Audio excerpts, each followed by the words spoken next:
Okay, we are live. All right, guys. So this is the 100 subscriber live stream for you guys, and I want to say that I'm very thankful for this. Now, the funny part is, this was actually going to be for 100, right?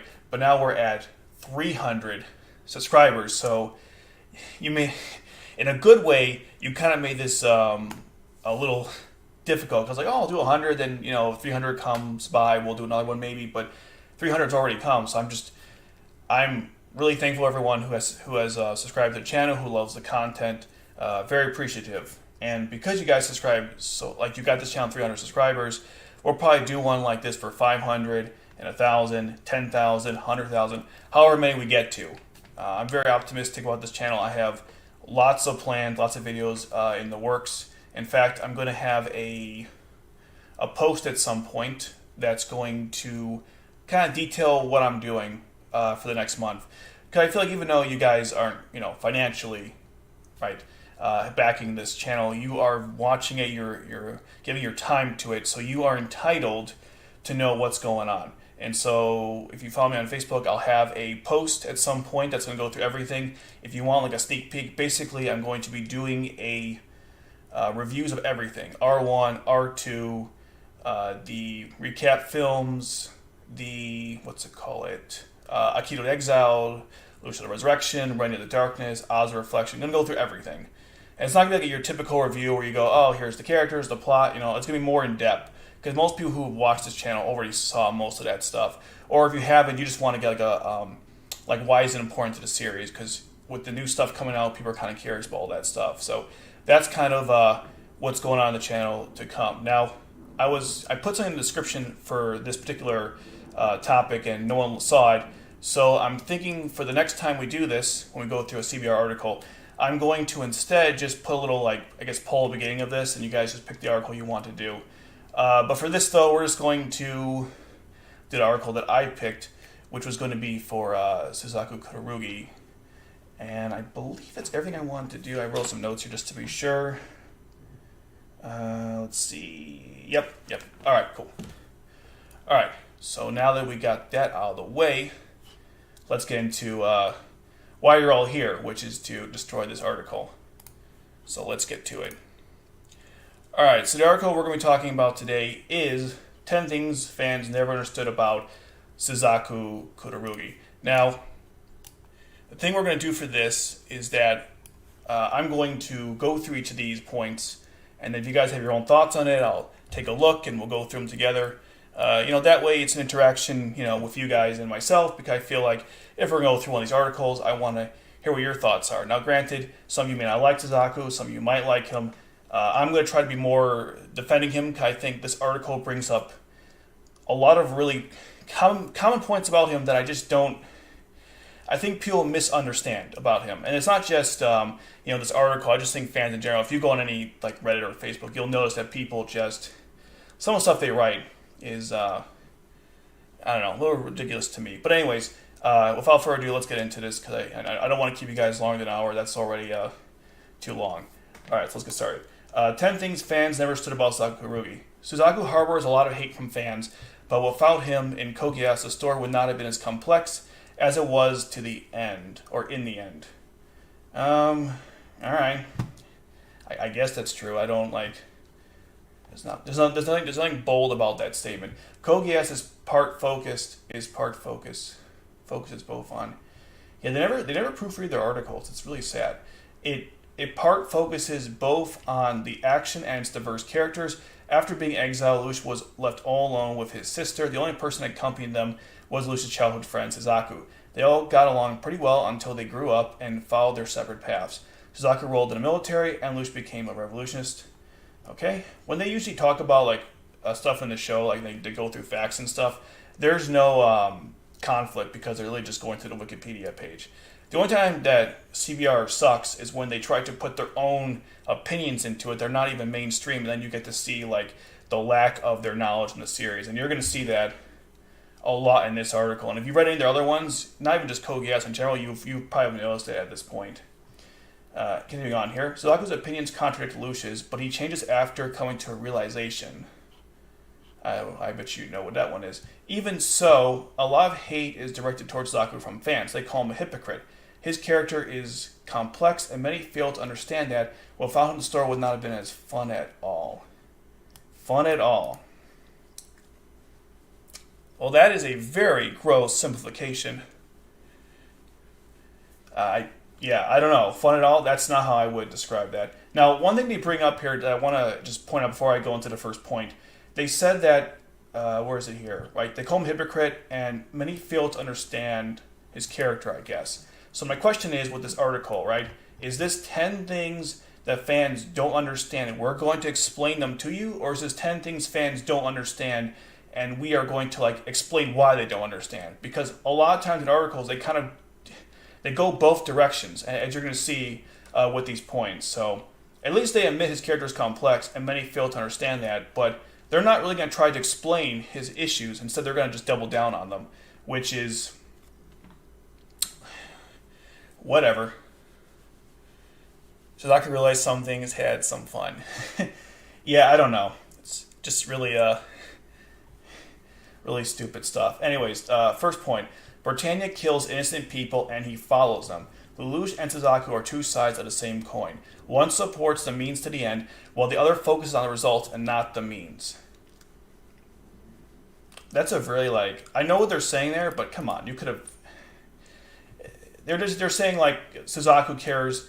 Suzaku isn't just about the results, and Lelouch is, and Suzaku cares about the people. Lelouch doesn't. He just wants to get certain things accomplished. Which, by the way, that's not even true, because I was actually watching the show really in depth recently, and Lelouch even said that what was it? He cares about not killing innocent people either. His goal was not to just hurt innocent people. Now, obviously, Lelouch failed at that, right? Like in Naruto, for example, but he didn't want to hurt the innocent either. So it wasn't like Lelouch did care about getting the results, but he had certain things he wouldn't cross either. So on some level, that's true, but I think you're oversimplifying things, and you're going to see that a lot here. Due to his tragic past, he developed a mentality to avoid conflict whenever he can. He developed a mentality to avoid conflict? It wasn't more to end conflict? Okay, whatever. So he started serving in the Britannian military. He sided with the enemy, which he knows is fascist and racist. Britannia was killing innocents while he served in the military. He joined an order that he knew was wrong. So much for his ideals of just means when he himself was part of a corrupt system. Yeah, I agree with you, Gladiator King. The grammar in CBR's articles are awful. I mean, I'm not gonna lie to you. My articles can be terrible too, but it's just me, right? I'm not a big company. I don't have an editor. I'm just doing this myself. So if I make mistakes, it's gonna happen. But it's really inexcusable with articles like their own. Now let's go through this a little bit. Okay, Suzaku was aware that Britannia was killing the Japanese people, right? He wasn't. They act like he just joined them and didn't care about it, and a lot of people make this point. But remember, Suzaku tells Lelouch in stage, I believe it's 4, that he knows that Britannia is not a good country. He wants to turn it into a worthy nation. If he's turning it into a worthy nation, that means he's implying there's something wrong with it, right? He wouldn't just want to say, I want to make a change if he's acknowledging that the country is fine. The difference between him and Lelouch is how they want to make that change. And so it's not... there's nothing wrong with him wanting to work with this country if he thinks that's the best way to do it. Now, they're basically implying Suzaku is... They're implying he's okay with this stuff, or he's ignoring it. He's not doing any of those things. He just wants to end the conflicts, as they mentioned here, but he doesn't avoid them. He actually is all the time, he's actually trying to end conflicts in Code Geass. And they're kind of like I said before, they're not really explaining why he's doing this. They're double downing on it by saying, oh, he kills innocent people, or Britannia kills innocent people and he follows them. Well, he believes that if he rises in the ranks of Britannia, he will make the change he wants. And honestly, for most of the series, that actually almost happened. And I'll point to examples as we go through this. Let's see what you guys think about this. If you got any thoughts about it. People die when they are killed. Yes. Fate Stay Night. That's one of my favorite. I like the Fate series in general. I've always wanted to talk about that in some point in the future. But yeah, I mean, I think they're oversimplifying this and making Suzaku seem like he wasn't aware of what was going on, which is not true. So he was. You don't have to agree with his like belief in why he was doing it, but it's more than simply him ignoring what Britannian was doing. That's right. His death wish was also right, and they discussed this as well, but they don't. they mess up on it. You're gonna love that one. All right, let's go to the next point. Killing his father. Now, I assume that nobody. He wanted to set Britannia on the right within. Sorry to drop. And Lelouch wanted to tear everything down and start anew. Right. Exactly. Yeah. That's the main difference, right? Lelouch wanted to destroy things and restart anew, and Suzaku thought that this was a system that he could save. Right. Exact difference. Right. Good point there. Now, this point, killing his father. I know everyone who's watched this is not stupid, and I know everyone who watched the show is not stupid. Everyone knows why he killed his father. They explained it. Like Mao explained it in, stage 16. He explained why he killed him. If anyone watched the show and didn't know why he killed his father, I don't know. I thought this was obvious, but I can't wait to read what the thought is. Okay. Suzaku is established as a guy who stands for justice and hates people like Zero, who takes things into their own hands. This does not explain why he killed his own father. His father was the Prime Minister of Japan, and he killed him when he was young to save soldiers from being killed in the war. It contradicts his own ideals. Even so, thousands of Japanese people died after Britannia won. Children are supposed to love their parents and follow them. There was something wrong with Suzaku from the start. No normal child would think of killing their parents. There is, okay. He doesn't hate Zero because he takes things into his own hands. He hates Zero for the methods he uses and for the people he hurts. He never said, like, Zero, you do things that hurts other people. You take things in your own hands. That's why I hate you. It's more like what you're doing, not how aggressive you are or you're... That's not accurate. Oh my god. And why did he kill his father? He actually says it here. He was young. He to save the soldiers from being killed in war. So, yeah. What's the problem with that? Like, are you saying like you don't like this? I don't know. It also says he contradicts his own ideals. No, that's not true. You see, this is something they're going to bring up again in the article. Suzaku is not against killing anybody. Okay. Well, in terms of soldiers, right? If it's innocent people, he doesn't want to hurt any of them. Okay. When it comes to soldiers, he has no problems doing it whatsoever. If you remember in the hostage rescue in the hotel, he had no problem destroying that Raiko with the guys in there. He cut the feet of the machine and it fell over and it blew up and everyone died, right? He didn't seem too broken up about that, okay? When it comes to soldiers in combat and war, he's fine with it. When it comes to innocents, he's not. There's a big difference.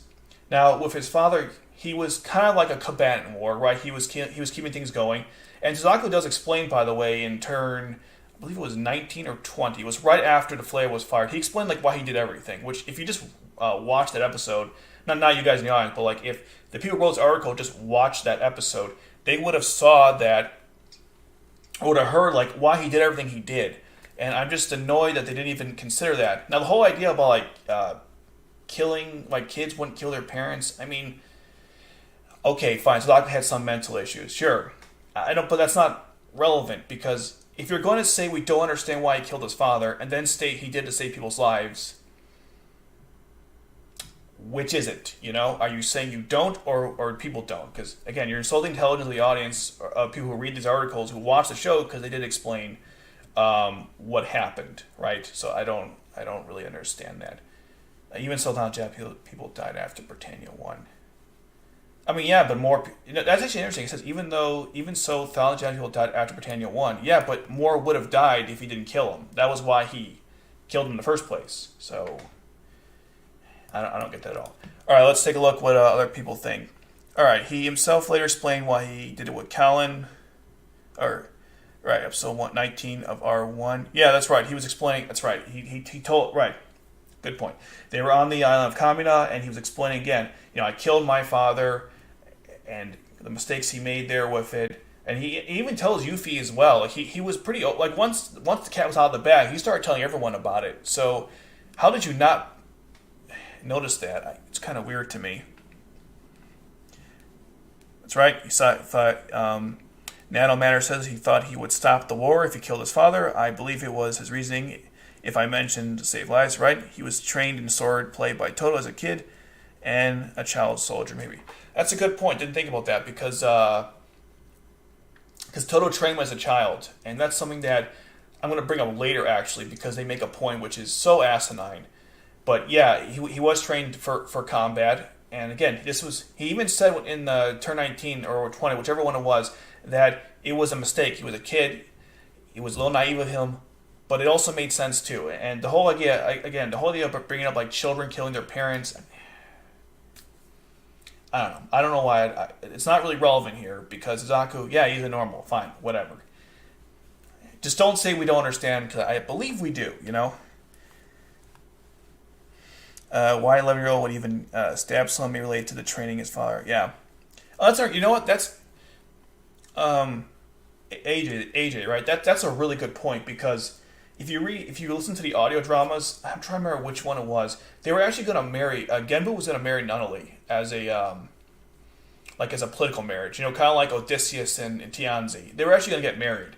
I don't know if that means that Suzaku hated him for that, but it wasn't like Genbu was like this really nice guy. I mean, he was going to use Lelouch and Nunnally as pawns, and Suzaku probably wasn't okay with that either. That's something else I should have brought up here, that they actually discussed that. Because in the Wikipedia page I mentioned that there was this marriage that was going to happen, but when I actually, I was like, where's this coming from? If you listen to the audio drama, they actually explain that. I wish they actually had that in the original series because that's actually kind of important and it explains, kind of another reason that maybe he didn't like his father. So that's actually a really good point. Well, actually, since you mentioned that about marrying Suzaku, I believe Kaguya was arranged to marry him. If you're wondering, she was actually arranged to marry him. It was going to be Nunnally and Genbu, I believe his name was, and Suzaku and Kaguya. A little bit of facts there. But let's go on to the next one. Yes, I kind of addressed this already, but we'll go through it one more time. Join the military so he doesn't have to kill anybody. After his immature act of stabbing his father, Suzaku was sure to have some trauma. You're going to see in this article, they use like the most poor choice of words. He had some trauma. You're right. That's what happened when Mao talked to him. He didn't just like freak out. He collapsed to the floor. Come on, guys. That's not how I would describe that. If his father was alive, then he would have been able to save some areas of Japan where the Japanese could have lived in peace. No, that's not true. How is that? How could that have happened? If his father was alive, they would sit in areas of Japan. They were losing the war, okay? They were going to... That would not have happened. What, he was going to make some treaty with them? No. He was going to fight to the end. It was do or die. Not do or possibly make peace. Wrong. Completely wrong there. Suzaku realized that very soon that he had committed a crime against the Japanese people. I don't know. I think he just felt bad about it in general. I don't think he... When Mao talked to him, or when Mao read his mind, he didn't really mention so much about the Japanese people. He just mentioned the fact that he just felt guilty about it in general, and he wants to jump into the fire and put himself in harm's way. So I don't know if that's even true or not. He atoned for it by joining the military to achieve peace. The same military that discriminates the Japanese and executes them for no reason. Lloyd asked him once, if you want peace, then why did you join the military to kill people? And he was right. He needs to reevaluate his sense of right and wrong. Oh boy. This is bad. Okay, first of all, just in general with the military, you don't actually have to kill anyone in the military. There are other positions you can have, right? Let's think about Code Geass. General Bartley. Does he kill anybody in the story? No, he's an incompetent buffoon who's running the Code R project to take care of, not take care of, the study C2. So no, you don't actually have to kill anybody in the military. And the other thing to consider also is that when Suzaku goes into battle, and I mentioned this earlier, he's trying to end conflicts, not start them, right? Think about the hotel hostage situation. He went in there to stop that. Think about Shinjuku, right? He went in there to stop the conflict. He's always trying to stop the conflicts. And he also, if you notice, he's pretty good at not hurting as many people as possible. Like with Tamaki, for example, if you guys have noticed, he always leaves them alive. And he could have killed them 5 times over. So he's actually pretty careful not killing people if he can avoid it. the only time he really breaks this rule is towards the end of R1. I think it's in the Black Rebellion after Yuffie died, right? He went berserk and he was killing everybody because he didn't care anymore. He lost his mind. And then, of course, after the situation with the F.L.E.I.J.A, because at that point, everything he kind of worked up to was gone. Like he had no leg to stand on at that point because he killed so many people. But prior to those things, he was very careful about not killing people who, again, it's not about killing nobody, it's about not killing innocent civilians. I'm not sure if you guys have ever played the game Knights of the Republic, but there's two characters, Carful Nassi and Candace Ordo. Now, when they talk about, in Knights of the Republic, in case you're not aware, it's an RPG. It's kind of like Mass Effect that actually predates. It was made by BioWare. And if you walk around with your companions, they'll have like conversations about random things. So if you have Candace and Carf together, Carf will say he'd have a conversation about like warriors versus soldiers, and Carf says like, yeah, soldiers protect people from like warriors like you. There's a difference. And then Candace's like, yeah, do you tell yourself of that night when you go to bed or something? It was really funny.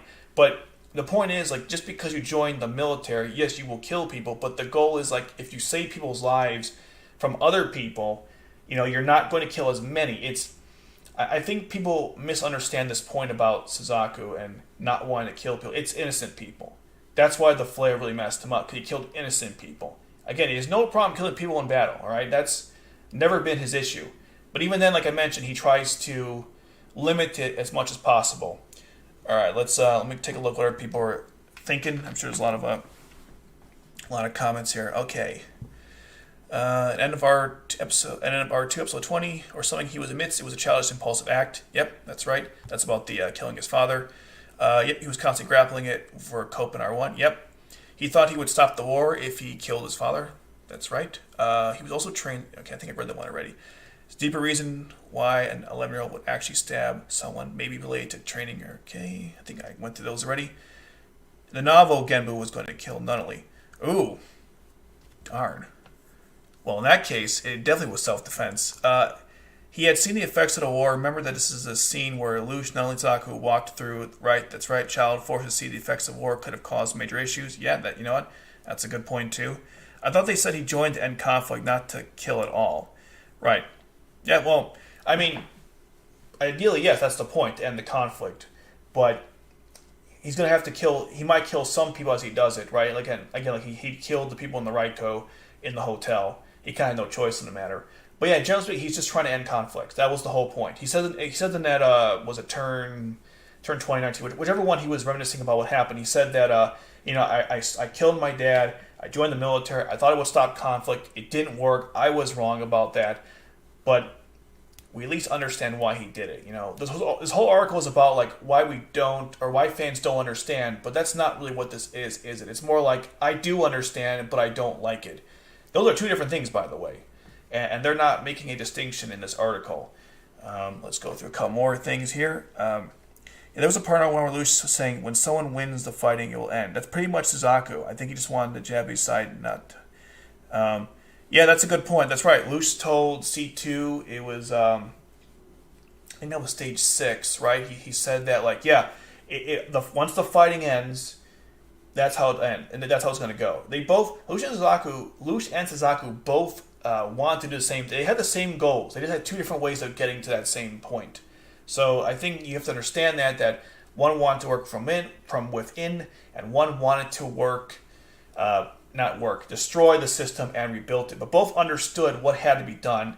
Just two different ways to look at it. And this is another thing too, not to go too far into this, but this is not a black and white issue, right? You go through history. I'm not going to list every example I can think of. There's like Bolsheviks and Mensheviks, different groups of people who had two different beliefs about how to actually solve conflicts. So if people are like, well, because Lelouch ends up winning, therefore Suzaku was wrong, that's not true. It just worked out that way. They both had good arguments, and many times Suzaku would tell Lelouch things or criticize the Black Knights, and those were valid criticisms. Like with Narita, what he said about what they did there, that was awful. They killed lots of innocent people for no reason, and even Lelouch was he was like, yeah, whatever, I killed some people, who cares? At least with Suzaku, he tries to not kill innocent people. With Lelouch, he said he didn't want to kill innocent people, he did anyways. So at least in one case, someone was actually trying to live up to what they wanted to do. At least in that instance. Let's see what else we got here. All right. There was a part on Lelouch said, when Sun wins, right?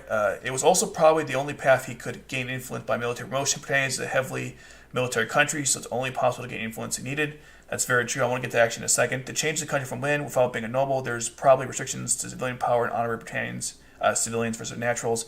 Didn't think of that. Nice point. And right, Crimson King is spitting really awesome stuff here. And while being the son of a former prime minister, his public was an entity unlike Lelouch can't openly disloyal. Yeah, that's a good point too. But the one thing that Crimson King was saying, and that's actually something that I guess I gotta bring up here, which is some people argue that if Suzaku wanted to make change, why didn't he become a politician? And I thought about it, I'm like, okay, are there any politicians in Code Geass? Can you think of anybody? And if you do, you're probably thinking of F.L.E.I.J.A, and she is a mouthpiece for the Britannia's military or the leadership, right? The monarchy. She's not a good person. She is about as racist as you can get, and she wants to keep things the way they are. If that's the only politician they show you in Code Geass, that kind of makes you realize that maybe that's not the right path to go. Plus, do you think they let 11s become a politician? And as someone pointed out there, I think it was a Crimson King, that this is a military-run society. The only way you get power in this world is you either have to be part of the royal family or you got to work your way up like Bismarck did. You can't just run for office. That doesn't work in this society. So if Suzaku wanted to make change from within, how else could he have done it? There are no politicians in this world. This is not that type of society, right? It's a monarchy. There's actually another word for it. It's a monarchy that like runs. I should have looked up before I started the stream. I can actually probably find out later. But there's a different. It's a type of monarchy where you have like the lineage and everything inherited from the king, and that's what the society is. It's not one where you can run for office. Okay, this is the only option he has to make the change that he wanted to do. And keep in mind also that when he joined the military, there were resistant groups out there, but nothing like the Black Knights. So I don't see any. He picked a side. He figures that Britannia is in charge now, and he wants them to not to say win the war, but to stop the conflicts. I know some people look at that like two different ways, and I can kind of understand that, but I don't really. In his situation, I don't know why there was a problem with it. But I know it's a good point though about how is he even going to make change without becoming the military. That's your only option in this society. He's not going to be born into obviously the royal family. That's not even going to work. So that's a valid point. That's it. Thank you. Absolute monarchy. Thank you so much. That's what I was thinking of. Absolute monarchy. Right. That's what it is. And because in absolute monarchy, there's no chance for anyone to gain power other than military or being part of the royal family. Now, something else important to know about this thing we're just discussing, not to go again, not to go too much into this, but I believe it was Bismarck or Suzaku said you become the Knight of One, you actually get your own country to rule, or your own area, right? Not country, but area. So if he became Knight of One, he would become in charge of Japan. Now I know that some people might not like that because Britannia still runs everything, but at least Suzaku could at least control Japan itself. Which, again, some people might have like different opinions about that because if you have like a governor type of person running a country that's been taken over by another one, you have independence, but you don't really have independence. So that's a whole nother like discussion, but I think that's what Suzaku's ultimate goal was. And I might get to that later, but they do explain like why Suzaku was doing this in the first place. I've seen complaints about that in the past. Like he doesn't explain his goals. No, he does. Anyways, this is actually a really good point to go over. But let's go to the next one really quick here. His obsession with dying. What? Okay. Suzaku is complicated. He went through a lot and constantly evolves throughout the show. A guy who murdered his father and took the right of his people is bound to feel despair. They said despair, and they said, what was it? Trauma. Wow, CBR, you guys are the best. He desires to do something good for the Japanese. Thus, he should be compassionate and selfless. But that's not the case. Mao revealed that Suzaku was suicidal, looking for an honorable to end his life. Isn't it way to end his life? Probably on the battlefield. He wanted to burn off his shoulders. Lelouch used his Geass on him to live. It was a gift. Before I go through why this is bad, let me just any additional comments here. Dorothy and Valletta were people of color, and they achieved high rankings. Yeah, that's a really good point. Because obviously Britannia is racist, but I guess it's not racist towards black people. I don't know. That's something I've always wondered about their beliefs, because those two individuals, in fact, they never even bring it up once in the show. It's always just about the Japanese people. They never actually talk about Valletta or Dorothy. I guess maybe in this world they just don't. I don't know. I guess they don't care. But this point here, though. Oh my God, there's so much. Okay. First of all, it says that because he wants a suicidal looking for an honorable way to end his life, like compassionate and selfless. Do you know how Code Geass ends? What does Lelouch do? It's almost like they're implying that you can't be compassionate or selfless if you want to end your life in an honorable way that would make up for what you did. Isn't that what Lelouch did in End of Code Geass? Isn't that what he was trying to do? So how can you say that there's no way you can do that when the show itself disproves your own point? Did you even watch the show? Because if you did, you know that that doesn't. You're literally contradicting or going like the own show disproves your point that you're making here, which is ridiculous to me. Now, yes, Suzaku is suicidal and on our way to end his life in the battlefield. But why are you saying we don't understand? Like. Yeah, he explains it. He doesn't. He wants to die as a form of redemption of what he did. Yes. Okay. What's the problem here? Some people complain like they don't do enough about this, or they don't explain enough about this. I thought this was made pretty clear to me, and maybe they don't explain until the very end or near the end of R1 why he feels this way. But if you go back to the show after you've learned this in stage 16, everything kind of makes sense. Like at the very beginning when he gets into the landslide, he just jumps out there to fight. He doesn't care. Or with the purebloods that went against Jeremiah, it's the same thing. He went out there to go and fight them. He doesn't. That's just his mentality. That's how he feels. Like he's trying to actually redeem himself. Now this is actually important to keep in mind too, because when we get to the next point, a lot of contradictions here, but. My main complaint about this is the fact that they think that if you're suicidal and you want an honorable way to end your life by making up for what you did, somehow that's not compassionate or selfless. And we know with Lelouch, that's not true at all. Let's see what you guys say before I move on to the next point. If you guys have anything. Trying, you might not know. Why Suzaku wants to die. Also CBR, he's suffering trauma for killing his father. Yeah, there you go. It's like you asked a question, but you answered it in your own point. Yeah, that's exactly. That's the thing with CBR. Like, they don't. I feel like when they write a point, they don't actually look at the ones they've written previously, because sometimes they're actually explaining themselves. It's really bizarre stuff. I thought there was an editor who handles this sort of thing, but whatever. Guess not. Okay, let's move on to the next one. Also, being suicidal and selfless does not have to be different. Someone who is suicidal but jumps in front of another to stop a bullet and dies did something selfless. Yeah. Suicide doesn't have to be different. Yeah, I don't. Right, exactly. I don't know what the problem or what that is. That's just to me someone who thought they understood the show or didn't, and they threw out a point out there which the show actually explains. And I guess that's something else to note as well, is that they a lot of these points are actually explained in the narrative. There are a lot of things about Code Geass that don't actually make sense, or things that they could probably go further on, and you don't see articles like that from CBR. You get very superficial, surface level analysis, which anyone who's watched the show knows this. I've often wondered who are the audience for these articles.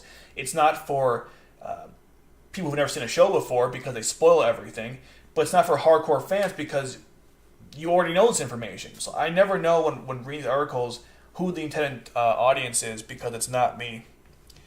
But anyways, here's the next point. Killing Nutley and thousands of Britannians. Now, one thing that really pisses me off, and I know it's a real nitpick, but if you... Let me just show you something. Okay. You see how it's spelled nullly? There are two N's. And you go to here, and there's one N. And how do you mess up something like that? I know it's... Geez. I know that it's a nitpick. It's very minor. But when you do stuff like this, it always makes you feel like you're just not...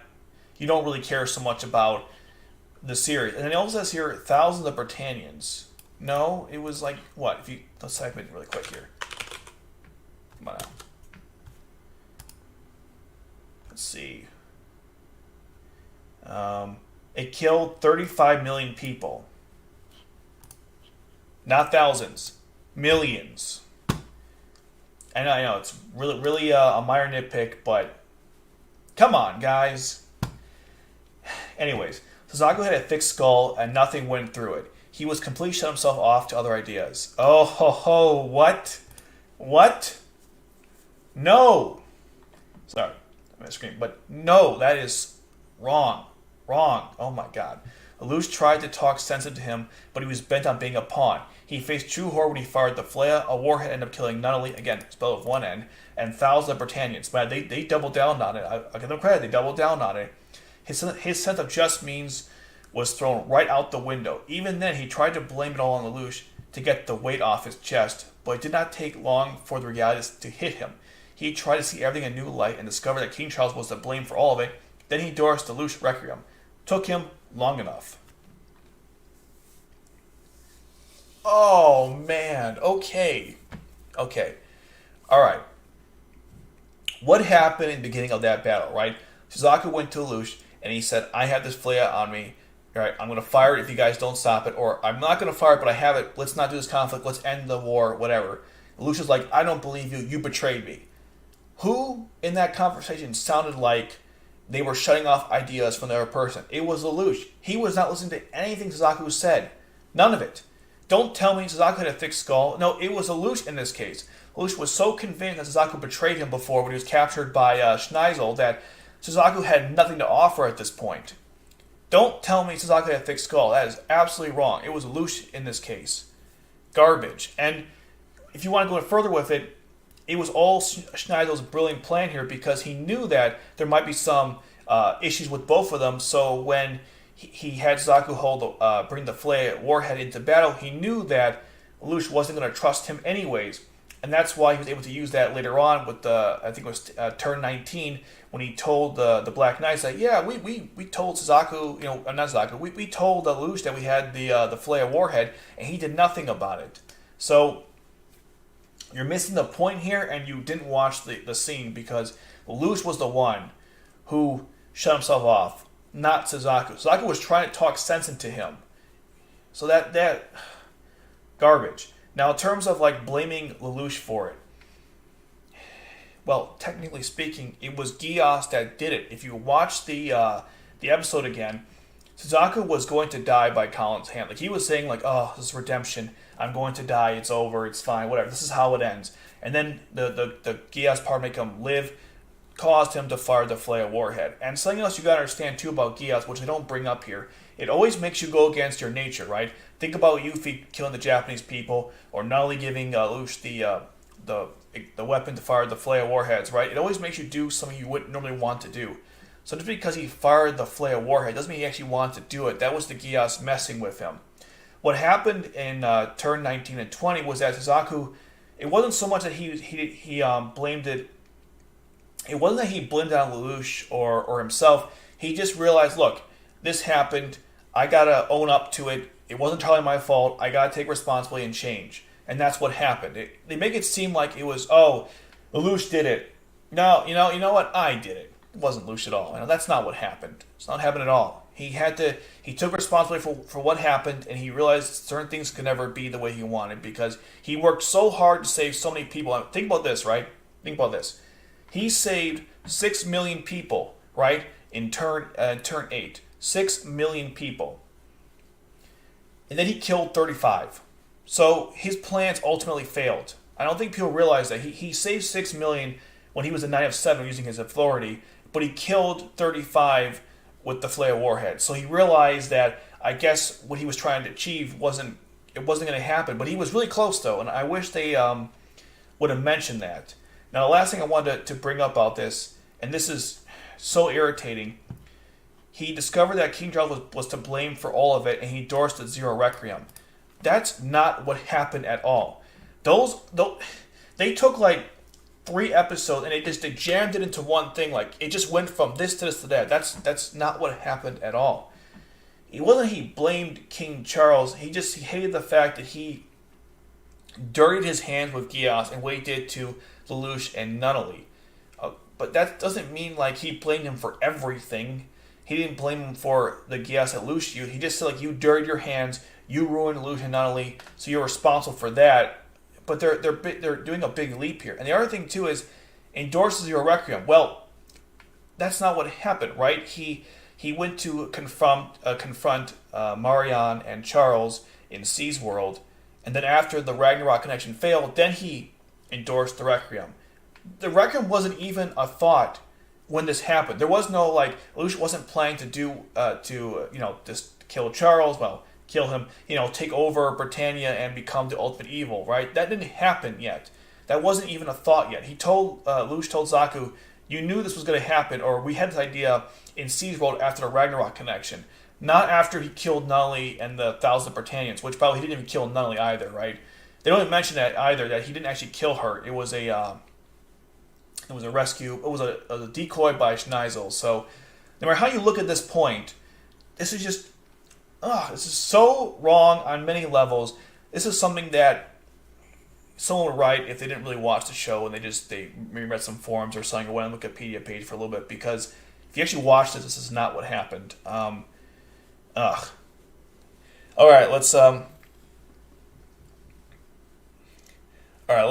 go through some of the points here. 20 million, I think. Well, according to Wikipedia, I think it was what was it, 10 million that they knew, and like 15 or 25 they couldn't confirm or something. I think that's what they were saying there. But yeah, it wasn't thousands. That's the point. Okay, maybe they're counting those as Nina's kills. How would you differentiate between Nina's and Suzaku's? The weapon, it doesn't discriminate. It just killed everything. They don't even say that. Why is this writing so hostile? Yeah, my word exactly. Why is the writing so hostile? They don't even look into the situation. The person who wrote this article, they clearly hated Suzaku and wanted to just make Lelouch seem like he was right all the time. If you notice, a lot of the language here is very attacking. It attacks Suzaku and it praises Lelouch as if like Lelouch was always right and Suzaku was always wrong, and that's not true. The article is just very biased here. Why is this terrible writing since there was never a Lelouch Requiem? Was there a Zero Requiem? Yeah, I mean because again, it didn't. Oh wait. He endorsed the Lelouch Requiem. Oh my god, I didn't even notice that. Crimson King. Yes, good point. There was never a Lelouch Requiem. It was a Zero Requiem. Man, an editor would be nice, or someone who just gave a darn. The article, they seem to just, it's so much disliking of Zaku, yeah. He didn't blame Lelouch, okay, for a second, but he admitted it didn't matter. Right, exactly, that's the point. Like, he wasn't like, he said, like, it was the Geass, and then, I have to, but I guess it doesn't matter. I have to just take responsibility for what happened and just move on. I used this weapon, I didn't want to use the weapon, but I now want to become Knight of One. I want to defeat Charles or kill him so Schneisel can make me the Knight of One, which is what the plan was. The Zero Requiem wasn't even a thing then. That's a good point. At the beginning of episode 21 Art 2, I think he had a crisis and realized that, right? That's true. The Geass asserts that the will of the user changes it. He blamed mostly Geass, saying Geass turns good people into evil or something like that. Yeah, that's true. Oh, actually, let me read the rest of the comment. I wanted to bring up one more point that I forgot to mention with the other thing. Okay, is that what he was laughing all crazy about? Yeah, exactly. It was he was just like by the big crater that he made with the F.L.E.I.J.A, and he just laughed. He laughed insanely because he realized what he had done. I mean, him and Nina were just, standing there for a while thinking about all this stuff, and Suzaku just lost it. And to be fair, I would have too, because I'm not sure how you can even contemplate killing that many people. So, yeah, he definitely lost it there. Also, they were even giving the titles wrong. Charles wasn't a king, he was the emperor. At least get the titles right, articles. Oh, come on, man. Yes, very good point. That's right. He wasn't even king, he was emperor.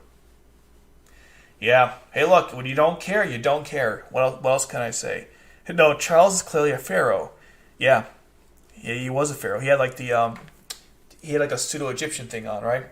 CBR articles is basically like someone quickly doing articles for their wage. Laugh while Charles is the Duke of Daddy. Issue is actually very, very true. I want to mention one point up here, which is it says that Lelouch uses Geass to make him live, and it was a gift.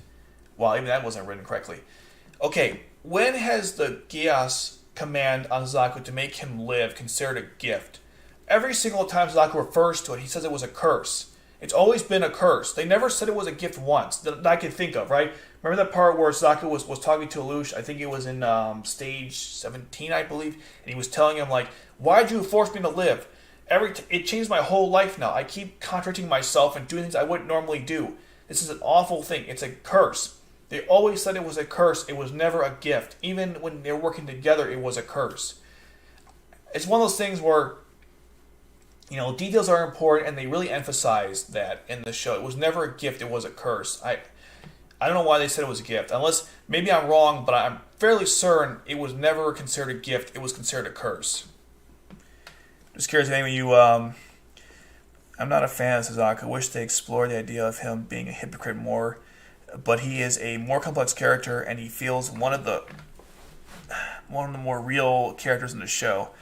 Yeah, I mean, like, if you think about, his situation, it's much deeper than what people give it credit for. Most people think he's just an idiot or a hypocrite, and there's some truth to both those statements, but it's too simplistic to just simply say he is that. So that's a pretty good point there. The only time they mentioned was a gift was Suzaku killed Lelouch as during the flashback, but for Nanomatter. But was that a gift? Right. I think the article writer's calling it a gift, making him live, turn Lelouch's way of living per the article's writer's opinion. Yeah. When Lelouch gives Suzaku the gift of Geass to become Zero, yeah, that was a gift. But what I'm saying is the one where he told Suzaku to live, that was never considered a gift in the show. That was considered a curse. This is a writer not even watching the show and just projecting their opinions on the series, because, as we know, Suzaku wants to die. Even C2 told him, what was it, in turn 21, she said, we're both alike, you and I. We both want to die, and we can't. And that's what the Geass did to Suzaku. So, unless I'm mistaken, I'm pretty sure it was never a gift in Suzaku's eyes. This is just them saying you should be grateful, I guess, which is, that's not really good analysis there. I wanted to bring that up because that's just something that I forgot to mention. I was reading this because that's not a gift. All right, unless there's anything else people want to say, is that our co-writer calling it a gift, making him live? Right. Okay. All right, heading over Zero to the Emperor. Lelouch saved Suzaku from being executed by the Emperor he was loyal to. So it says Emperor, by the way. That's great. These guys. Oh my God! It says Emperor here. Okay, where was I? Lelouch saved Suzaku from being executed by the Empire he was loyal to, and the other time was when the Empire used him as bait to kill Zero. Suzaku was saved from being executed by the Empire he was loyal to, and the other time. So just say Lelouch saved Suzaku 2 times and list them. That was really confusing for no reason. And how does Suzaku repay him for his debt? How does he do this? He hands him over to the Empire when he gets the upper hand on him. Even when they were enemies, Lelouch cared for Suzaku, and when asked by Charles what he wanted in return, he wished to be granted a higher rank. He could have let Lelouch go or tried to reform him, but he didn't. It was a selfish and cocky move. What? No, seriously, what? Okay. Suzaku, I'm trying to like take this seriously, but he handed him over because of what he did to Yuffie. Like, at this point in the series, Suzaku was pissed off at Lelouch for what he did to Euphemia, so that's why he kind of did it. Like, they explained that, and yes, he wanted to get a promotion. And it says here Lelouch was nice to him the whole time. Well, yeah, but at the same time, though, he did use his Geass on him, which changed his life. So was he really that nice to him? And he wanted him to work for him. So what? He could have let Lelouch go or tried to reform him, but he didn't. When was reformation ever going to be a plan in this series? Have they ever discussed reforming Lelouch or Zero? No, it was always like he has to be killed or stopped. I don't know. It was selfish and a cocky move. Selfish, yes. Cocky, how? How was it cocky? Do you know what the word cocky means? Because that's not what cocky means. Okay, you're using it in the wrong context here. But like all this, like he was always going to hand him over to the Empire. He's been doing that from like the get-go. He always tries to stop Zero whenever he can. It wasn't just this time. I mean, think about when they're at the pier, right? He destroyed him then. Or how about when he in Narita he was going to bring him in? He always was going to bring him in. This is nothing new. He always wanted to stop terrorism. The reason why this point is so dumb because if you understood what Suzaku's goal was from the get-go, why he joined the military, why he was doing all this stuff, this wouldn't be so illogical to you. I don't know. This is not complicated. This was explained many times in the show. Maybe not this particular act, but why he would do this in the first place. And Lelouch, and to be fair, the points they mention here, the time he was being executed by the Empire, he was loyal to, yes, but he also did it with the intention to make him serve him too. It wasn't like Lelouch did it with completely, kind and just what's that term? Like just he didn't want anything in return. Of course he did. That was kind of the point. And the other time when he saved him from the bait to kill Zero, right? That was they're talking about that. That was when they were on Shikane Island, right?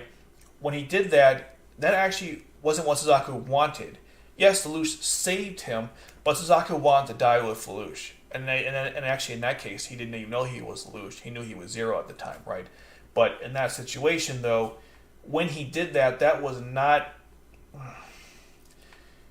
Again with the article, Suzaku's bad, Lelouch is good. There we go. Article summarized. That's this whole thing. Suzaku always bad, Lelouch always good. I don't... That's like the best way to summarize this whole situation. Even when the enemy is Lelouch, carry for Suzaku. Yes, to a point. But, oh my god, no. Just no. Alright, let's take a look at some of the points here. Someone who wants to die will not see the comment as lift the gift. Yep, that's true.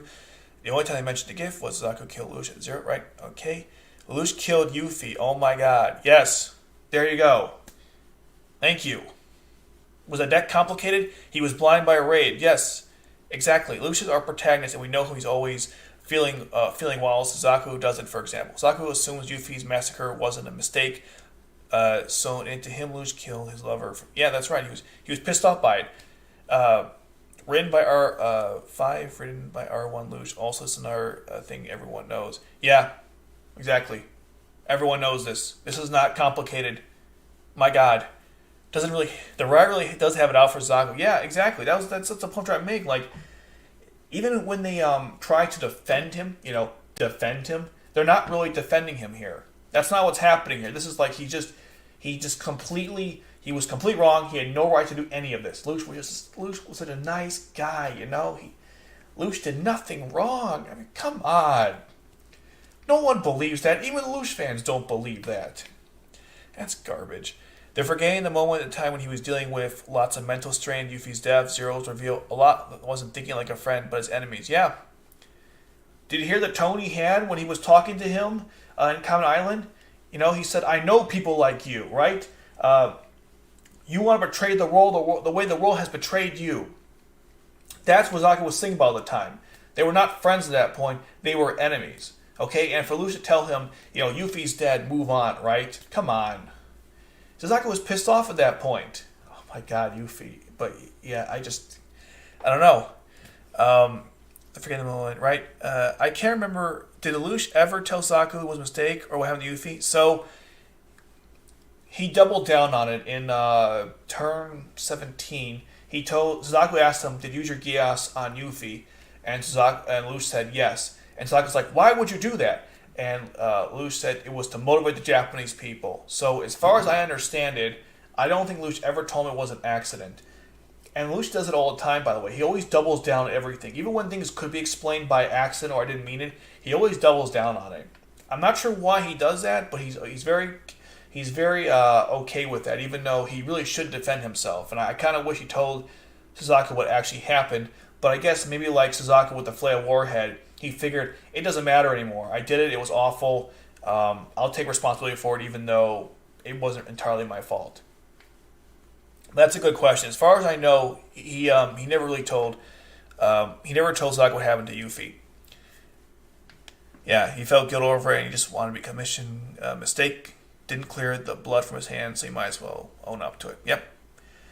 That's what I remember now. He confrontation at the Kurugi Shrine. Yep, the Kurugi Shrine. I have never seen people who hate Suzaku use an argument to justify their hatred. Sometimes Code Geass fans baffle me.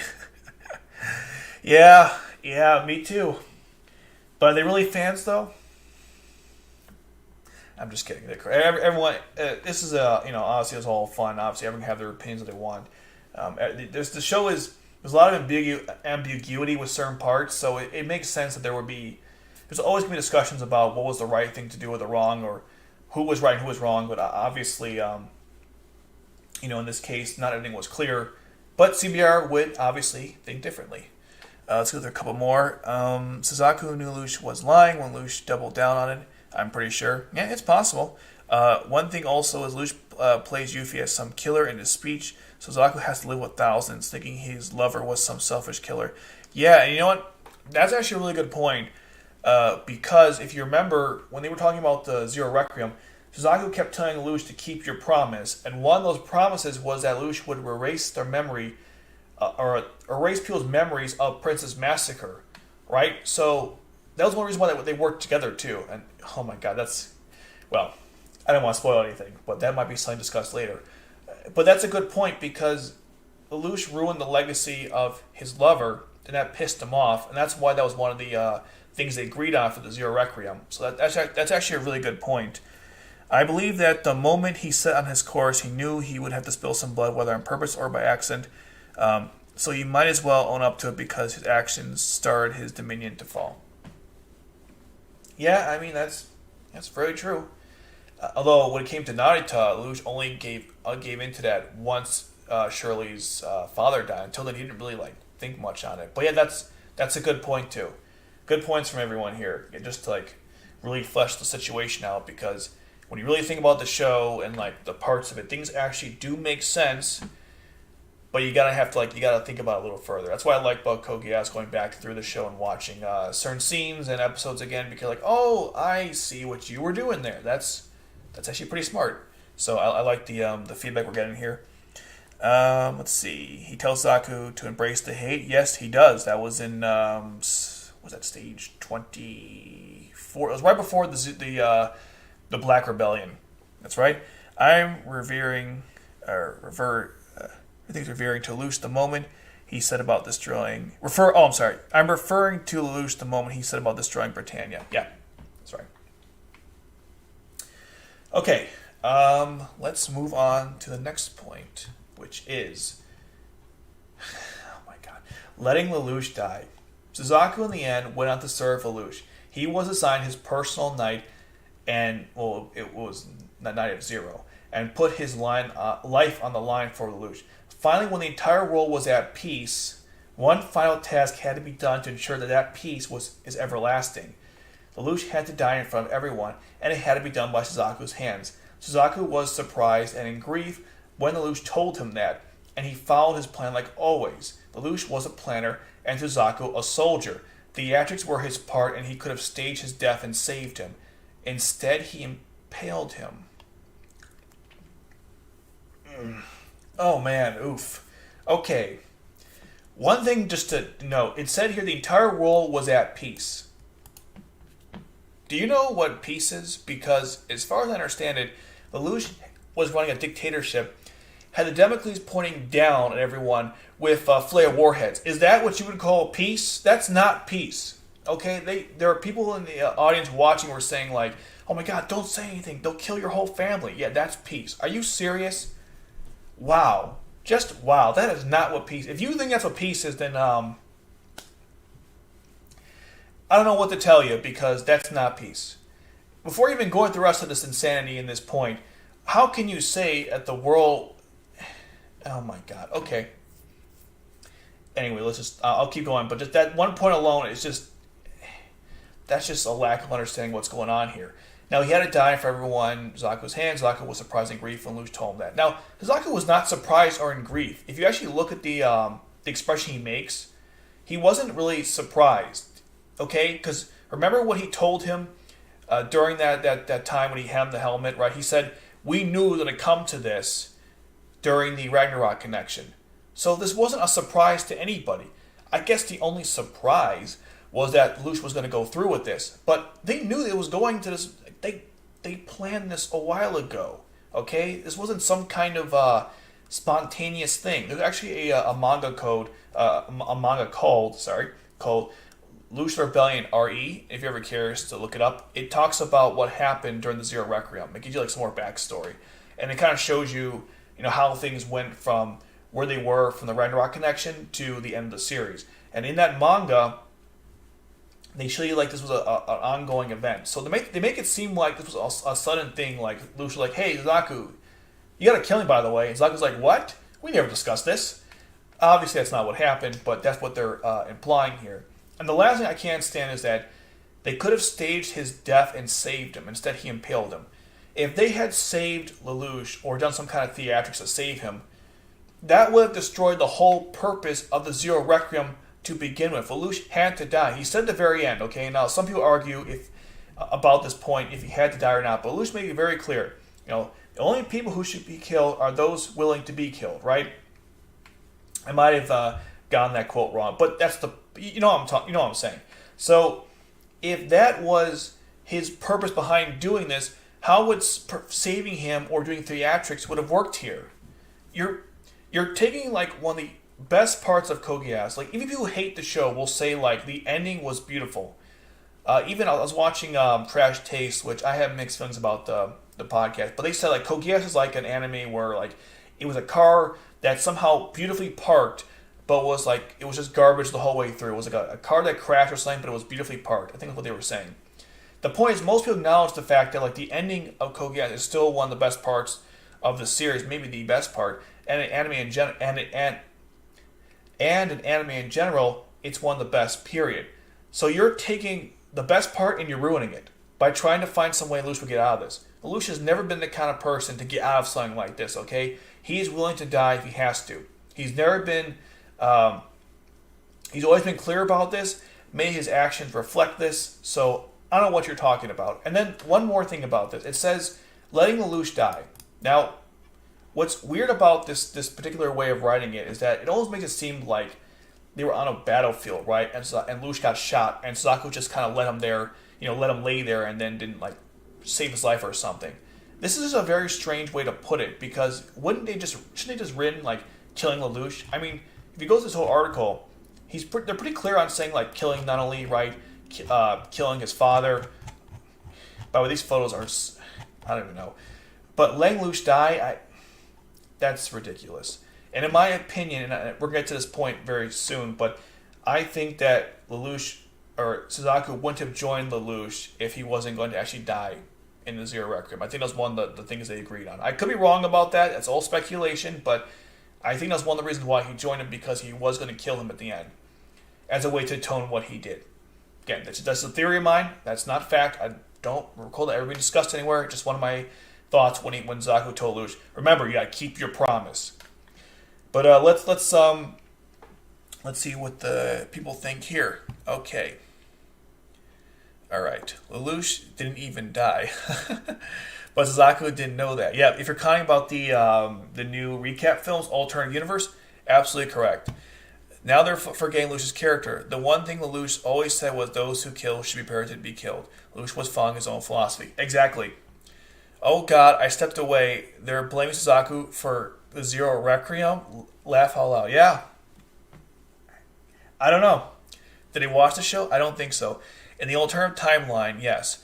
But he didn't know that. That's true. Yep. In the alternate universe, Lelouch does live. Suzaku didn't know. And man, since you brought that up, for those who've seen the film, you probably know this, but when Lelouch actually comes back in the Resurrection film, right? He's talking to Suzaku, or when Suzaku sees him the first time, he beats the crap out of him. He was so pissed that he came back to life. And I was thinking the whole time, yeah, I think he wanted Lelouch to die. And the fact that he came alive kind of pissed him off a little bit, because he was like, you were supposed to, why would you do this? Thankfully, Lelouch, C2 calmed it down by saying it wasn't his decision, which, again, goes further with the point that Lelouch wanted to die at this point. This was more of him than Suzaku. But I think there was a mutual understanding that he needs to die for this to happen. But that's a good point. Okay. The Requiem was supposed to be punishment for each other. One dies and has to live at zero. Yep, exactly. Good point. The only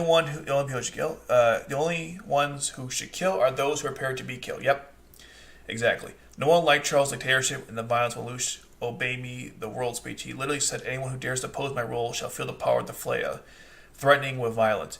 But no, that's peace, though. Don't you understand? Royalty-free Yoshi. That's peace. That's not violence. That's peace. Okay, that's peace. You don't understand anything.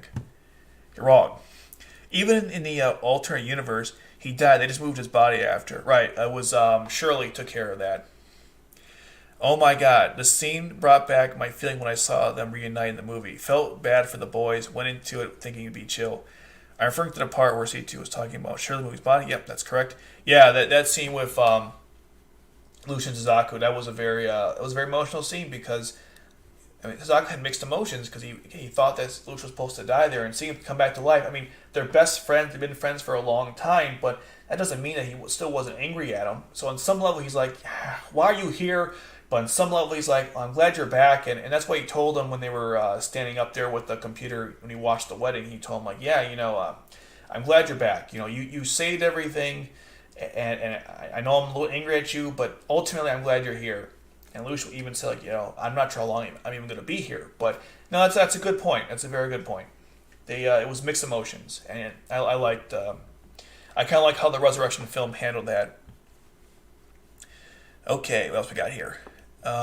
Zombie Lelouch, yep. Wait, was Lelouch being the driver of the carriage when they go out? Was he the person in the carriage? I'm trying to remember how that movie started. Was he? I don't think so. Because if you remember the end of... remember, Lelouch of the Resurrection takes place after the alternate universe, which you guys already know this. And in that film, the glorification, you see C2 walking on a donkey. There was no carriage, as far as I understand that correctly. Right? I'm not sure if I can find a photo of it. Let me see something. I'm not going to speak to what's happening, but Code... Hell, come on. Come on, computer. Not on the live stream. Let's go. Code Geass, glorification. Yeah, let's see. There was a... I don't know why I said that. C2. There's like the ending of it. There's... Maybe it has it here. Trying to see if I can find that. I have another way to look at it too if we don't see it here. But there's a part where she's on a donkey towards the end. Oh, come on, really?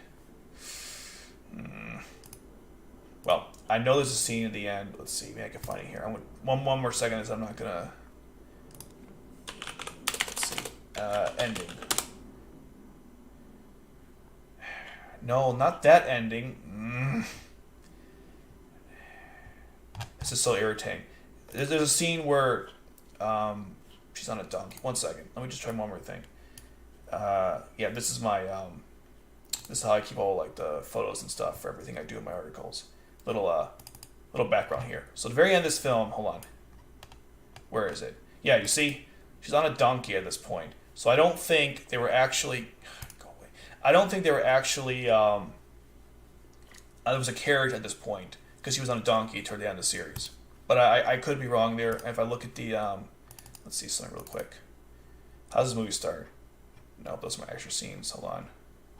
Okay, there's the cafe, right? Okay, captured. Yeah, you see, there's no carriage here, so I don't think that ever happened. I think the movie starts from that point. Well, not from that point, but you see her on a donkey.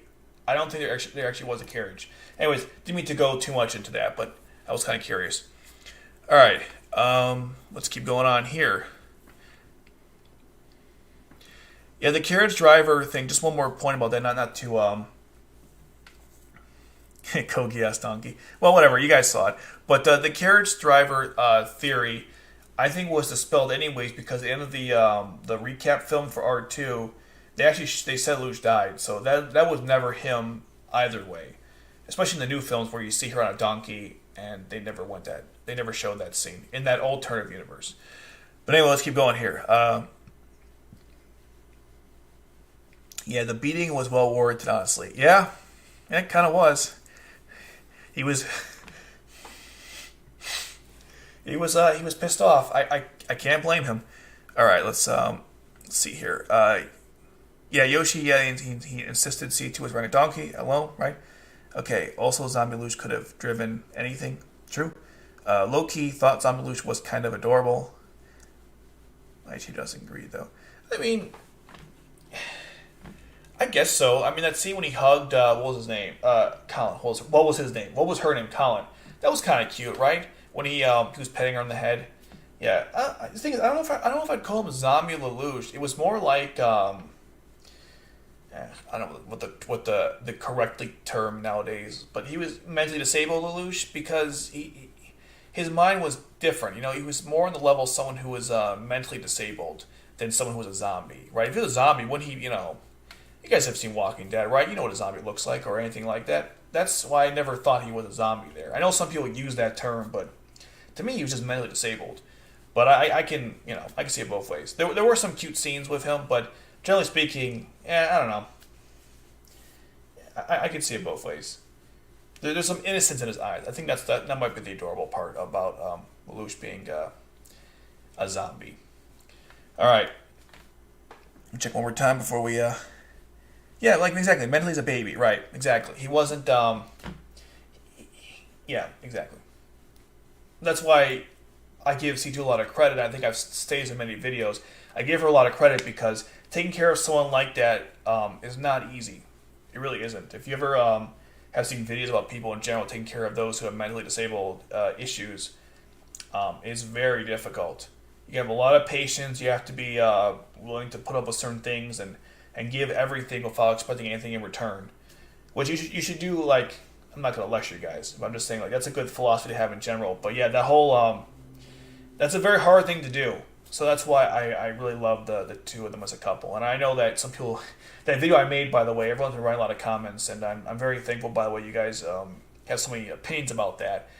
And I'm trying my best, by the way, to respond to as many as I can. I know I haven't checked it like in a couple of weeks, but one of the goals on this channel is to have a conversation about Code Geass and other anime down the road. So I appreciate when you guys leave comments. And even if you don't agree with me, I don't care. I'm just glad you guys are discussing these topics, and that makes me happy. But yeah, we'll take one more look, and then we'll move on to the next point. Lelouch was an interesting plot point, especially the part where he held dumping the blood came out. That's why I liked him. Thought it was an interesting plot point, especially the part where he held that. Oh, the dumpling. Right. Yeah, that's right. I know what the hell I was reading. And then giving life advice. Yeah, I mean, look, you know what? You get everything at this stream. You get Code Geass analysis and some life advice. Just things to think about. All right, let's move on to the next point because oh, this is great. You want to know why this point is so asinine? Because look what it says here, right? But actually, before you do, really quick, join Zero who killed Yuffie. Okay, doesn't say Lelouch, by the way, because when he joined Zero, it was Lelouch. Like he knew it was Lelouch. But anyhow, if you move up a little further, what's it say here? Discovered that the King Charles was to blame for all of it, then he endorsed Zero Requiem. I think the reason why I never saw Lelouch Requiem here is because I'm like auto-correcting it in my head. You know how sometimes you'll read something and you know it's like it's spelled wrong, but your mind can kind of just fix it for you? That's kind of what I was doing there. But it says here, He endorsed Zero Requiem after discovered King Charles was to blame for everything. Actually, it's Emperor Charles. Took him long enough. So, how can you say here we don't know why he joined Zero? Are you serious? You said it. Oh my god. Oh my god. You said it up here. Do you not even follow your own points? Ugh. Anyway, let's just... Oh my god. Look what they write here. Yuffie's death was an unfortunate event that nobody wanted... That no one wanted that to happen. Wait, no one wanted that to happen. Okay, got it. Okay. Yes, that was the most tone-deaf way to describe what happened with Yuffie's situation, the Princess Massacre and the Specially Administrative Zone Japan. That was the worst way to describe that. Lelouch was finally thinking as a brother and gave in to her demand, just for the sake of his love for her. It was only due to a joke going wrong that Yuffie became a killer and had to die. Suzaku was also moved by her death and swore to make Lelouch pay for it. This time he was sure to kill Zero, so it doesn't make sense that he'd side with him. Suzaku needs to stick to his decisions. What? Okay. I'm mixed feelings about this point here. Thinking his brother, Lelouch was finally thinking as a brother. Are you serious? What do you think he was doing this whole thing for? Destroy Britannia? Yeah, but why was he doing it? For Nunnally, right? He was taking care of Nunnally. He's always been thinking as a brother. Are you... All right. I'm back. Okay. And gave in to her demand just for the sake of his love for her. He also gave in to demand for Yuffie because he admitted he lost. I mean, she did beat him there. He didn't really have a way to fight against her because she was gonna make the... She did all this for Nunnally, right? That was the purpose. So if she did it for Nunnally and Lelouch wants to help Nunnally, he kind of has no choice to work with her, right? That was... Like, they're right here, but they're also so wrong. It's unbelievable. It's only due to a joke going wrong that Yuffie became a killer. There's actually more to this than meets the eye. Again, with CBR, what do you expect? But there's a good video from Replay Value. I'm sure you've seen it, where he talked about defending Yuffie's, the whole thing with Yuffie, the whole thing with giving Geass Yuffie, telling her to kill everyone, all the Japanese people. I'm not going to go too much into this video, but I recommend watching that video because he explains like everything that was going on at the time.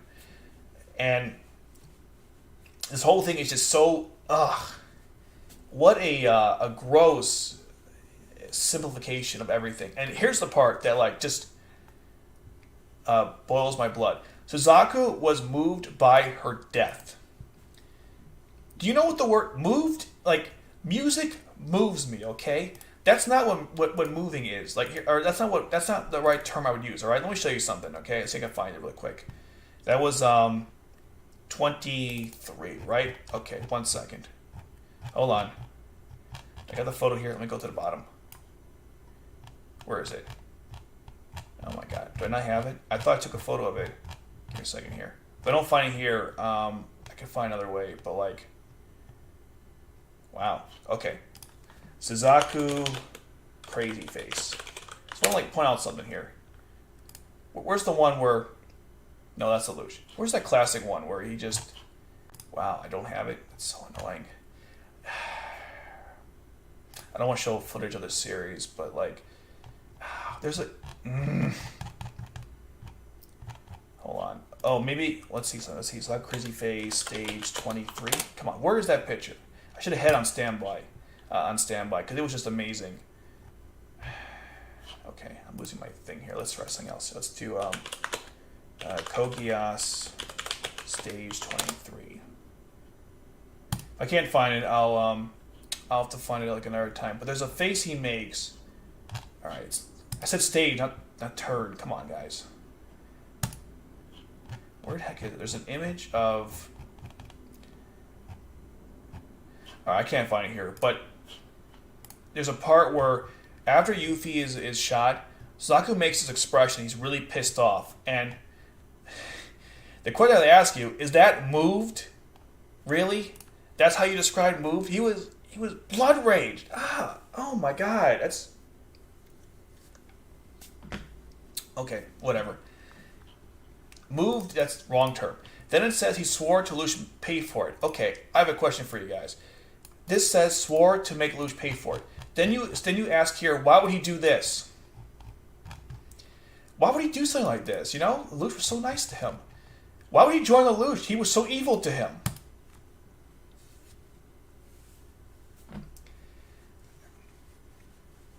I don't know. I just don't know. It's so stupid. It doesn't make sense you would side with him. Suzaku needs to stick to his decisions. But you're also like killing Zero and joining Lelouch were totally two different things at two different times in the series. You make it seem like they happened right after each other. Okay? By the time he joined Lelouch for the Zero Requiem, that was way after what happened to Yuffie. A lot of stuff happened between that point, right? The F.L.E.I.J.A warhead, him going up in his knighthood, becoming Knight of Seven, the situation with the Chinese Federation, right? A lot of stuff happened, and of course the Ragnarok connection. How can I forget that? The point is, a lot happened between the 2 points. The fact that you're saying Zero already shows you don't know what the hell you're talking about, because it was Lelouch he joined, not Zero.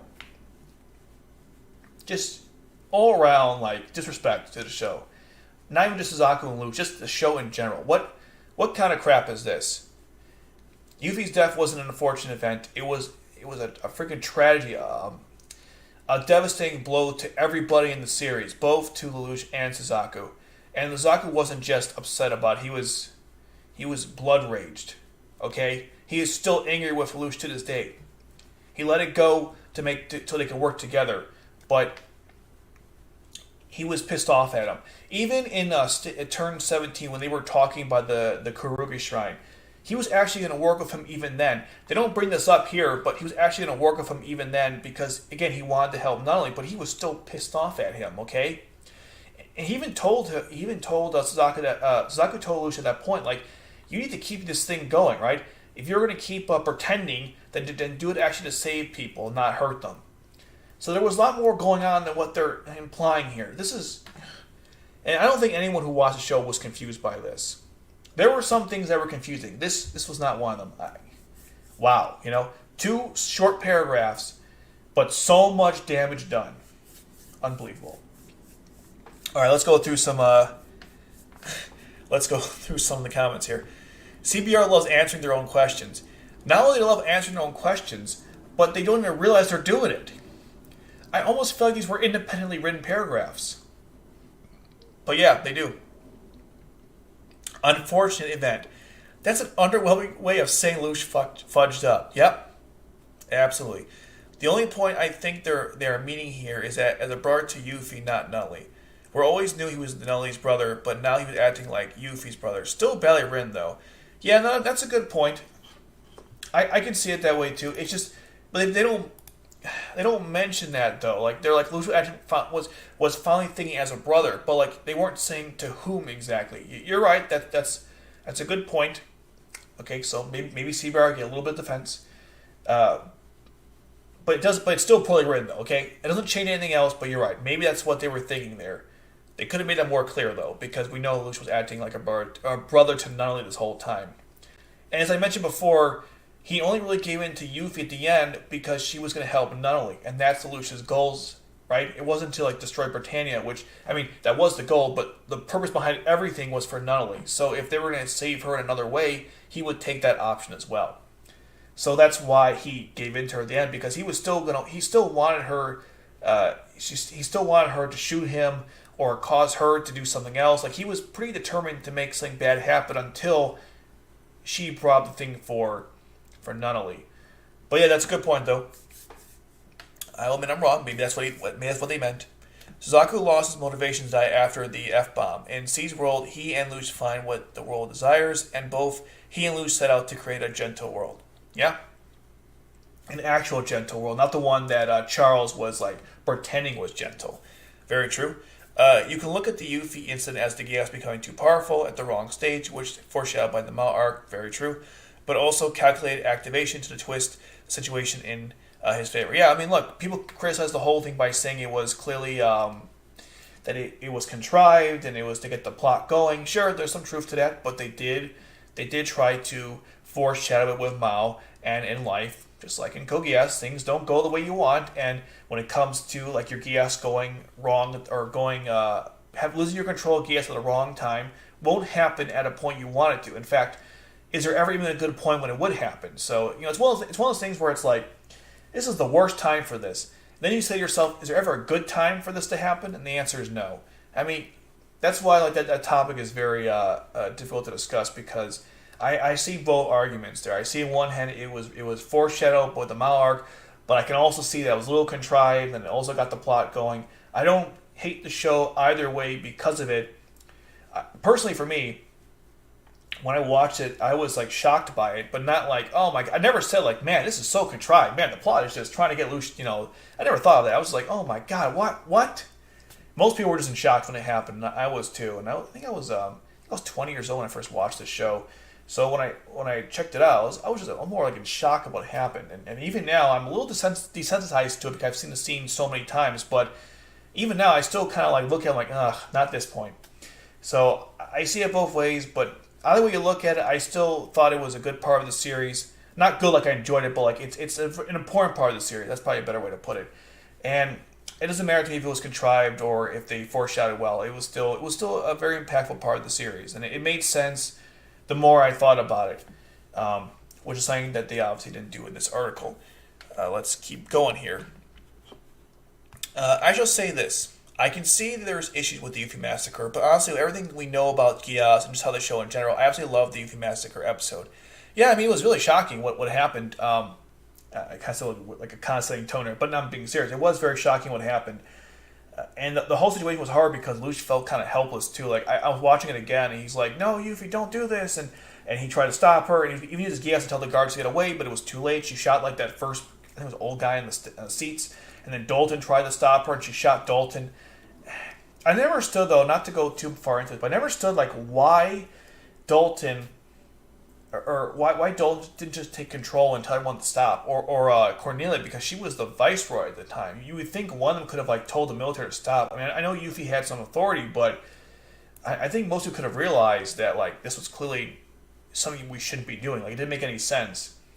Again, maybe a plot hole. I don't know. There's something I was thinking about the other day. I'm like, why didn't the military just stop the event? I know some of the Britannians are naturally racist, so you don't have to encourage them to want to do stuff like this, but I was kind of thinking about the other day, like, why didn't the military just, like, cease the fire? I don't like why, or cease firing. I don't know why they kept going. But that's the thing about this stuff, right? You play the what-if scenarios. That just like life. I mean, you can play the what-if game all day. That's what happened. And all we have to do is really just think about it. But that's a good point. Anyways, but before they were bashing Suzaku for decisions and are now saying he should stick with them. Maybe the article writers should make up their own mind. Yep, brilliant point there. One of my questions though is, while it's understandable for Suzaku to be enraged with Lelouch, did he really have a chance with Yuffie? I mean, she was a princess and he's just a knight. Yeah, I've seen people make that point all the time, that because Suzaku is 11 and she's a princess, would it actually have worked? Yuffie did say, commanded him to love her, and he wanted to do it, but would that have actually happened? I don't know. I mean, most of the people in Britannia were racist, especially the higher people in the royal family.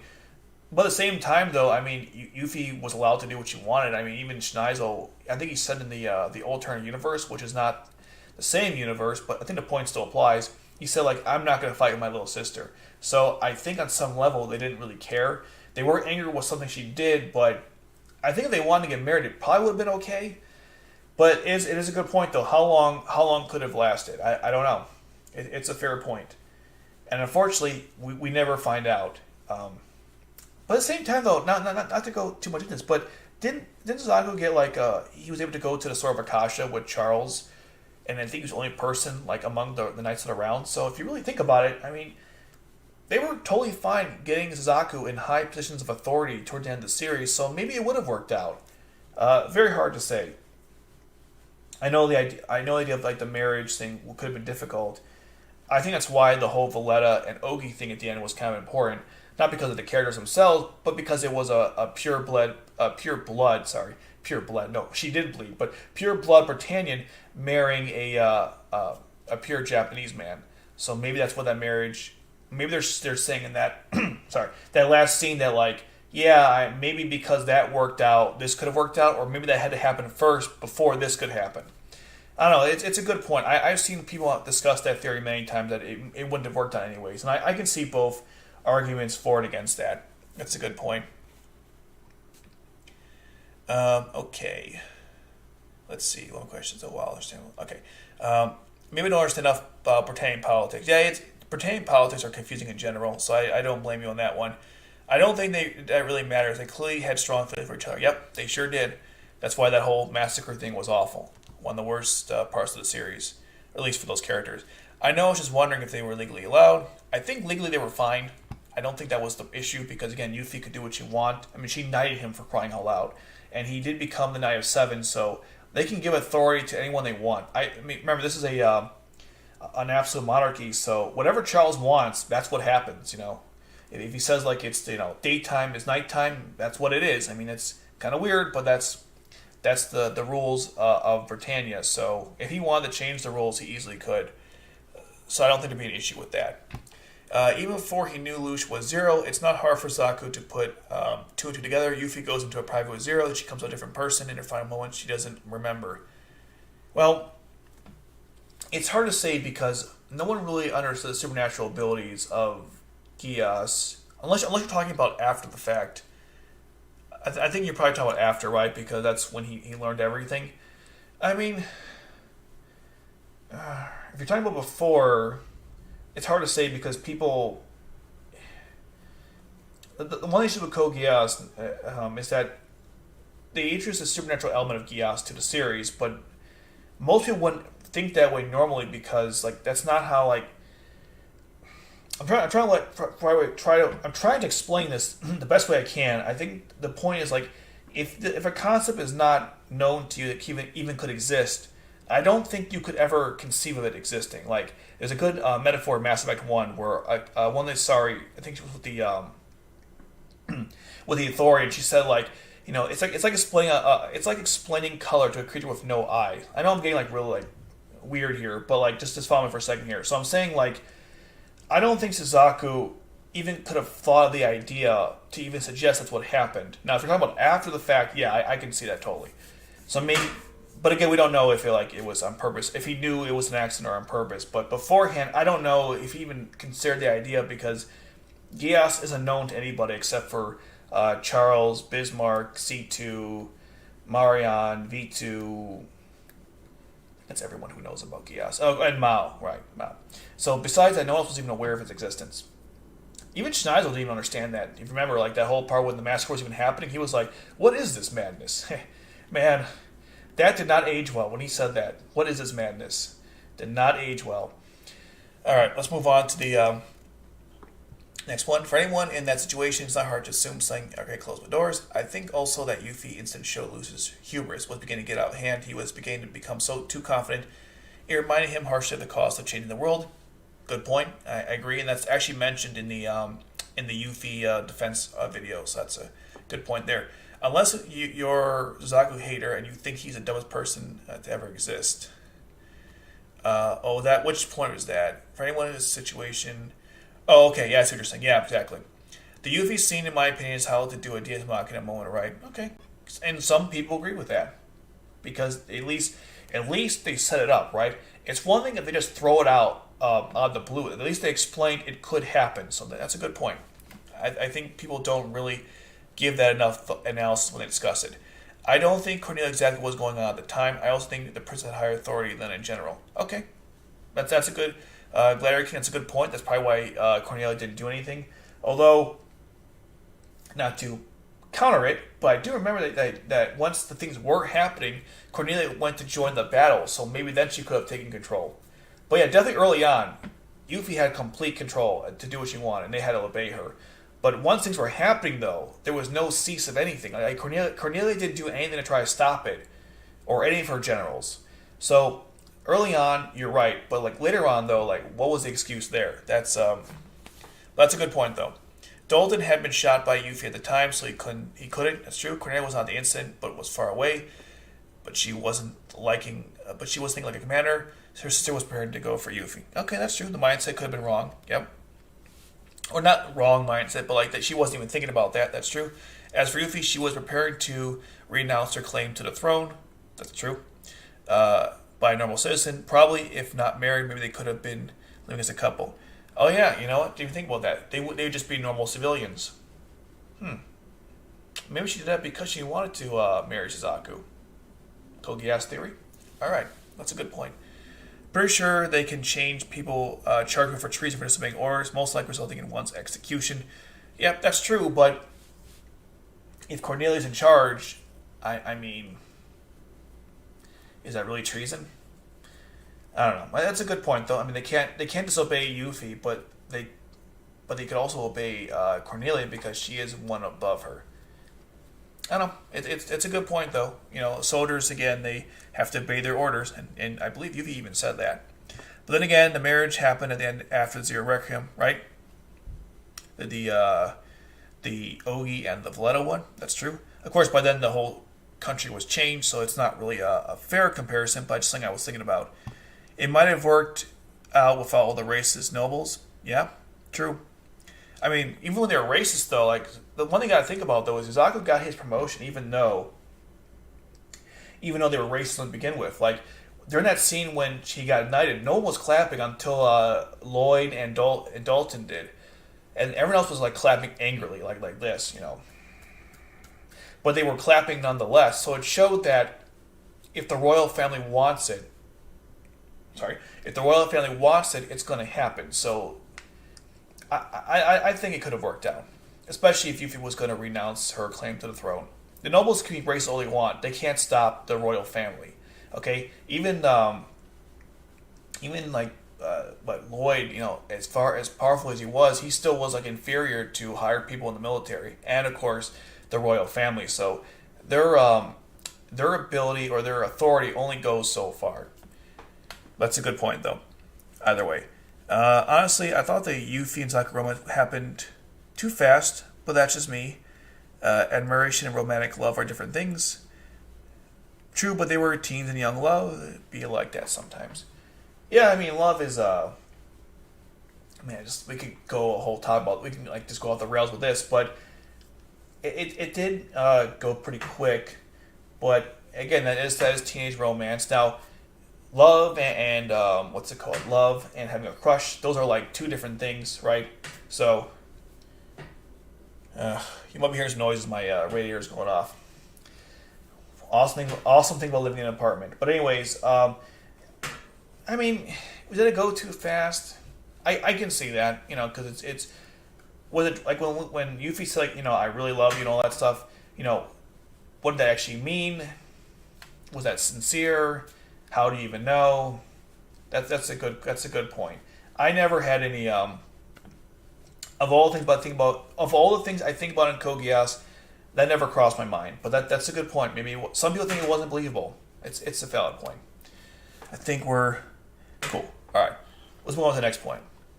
I don't want to keep you guys too much longer. All right. Oh my God, he had it easy going. If it weren't for the coincidence and luck, Code Geass would not have been anywhere near as interesting, I guess. Sure, but like that's every show, right? I mean, everything is on some level. Every show is a contrivance. So what are you saying there?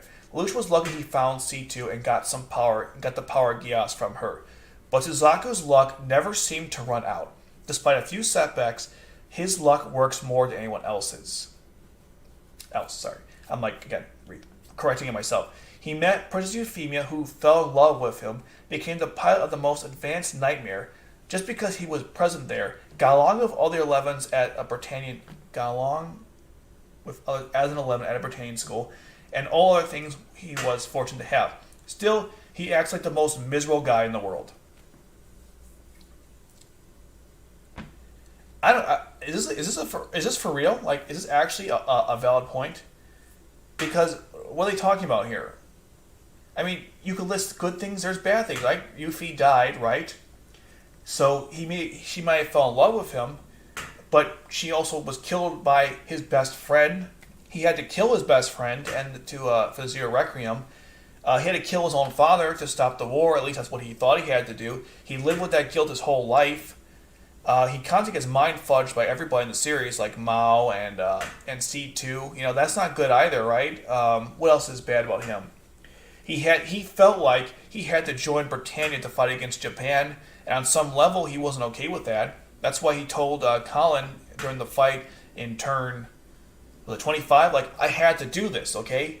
So, like, everyone was lucky in this. Like, Code Geass has a lot of luck sacking in it, okay? I'm not going to, like, hate it or anything, but there are some stuff that happen in the show that are obviously very fortunate things. Pointing out that Suzaku is one of the recipients of this good luck doesn't mean anything.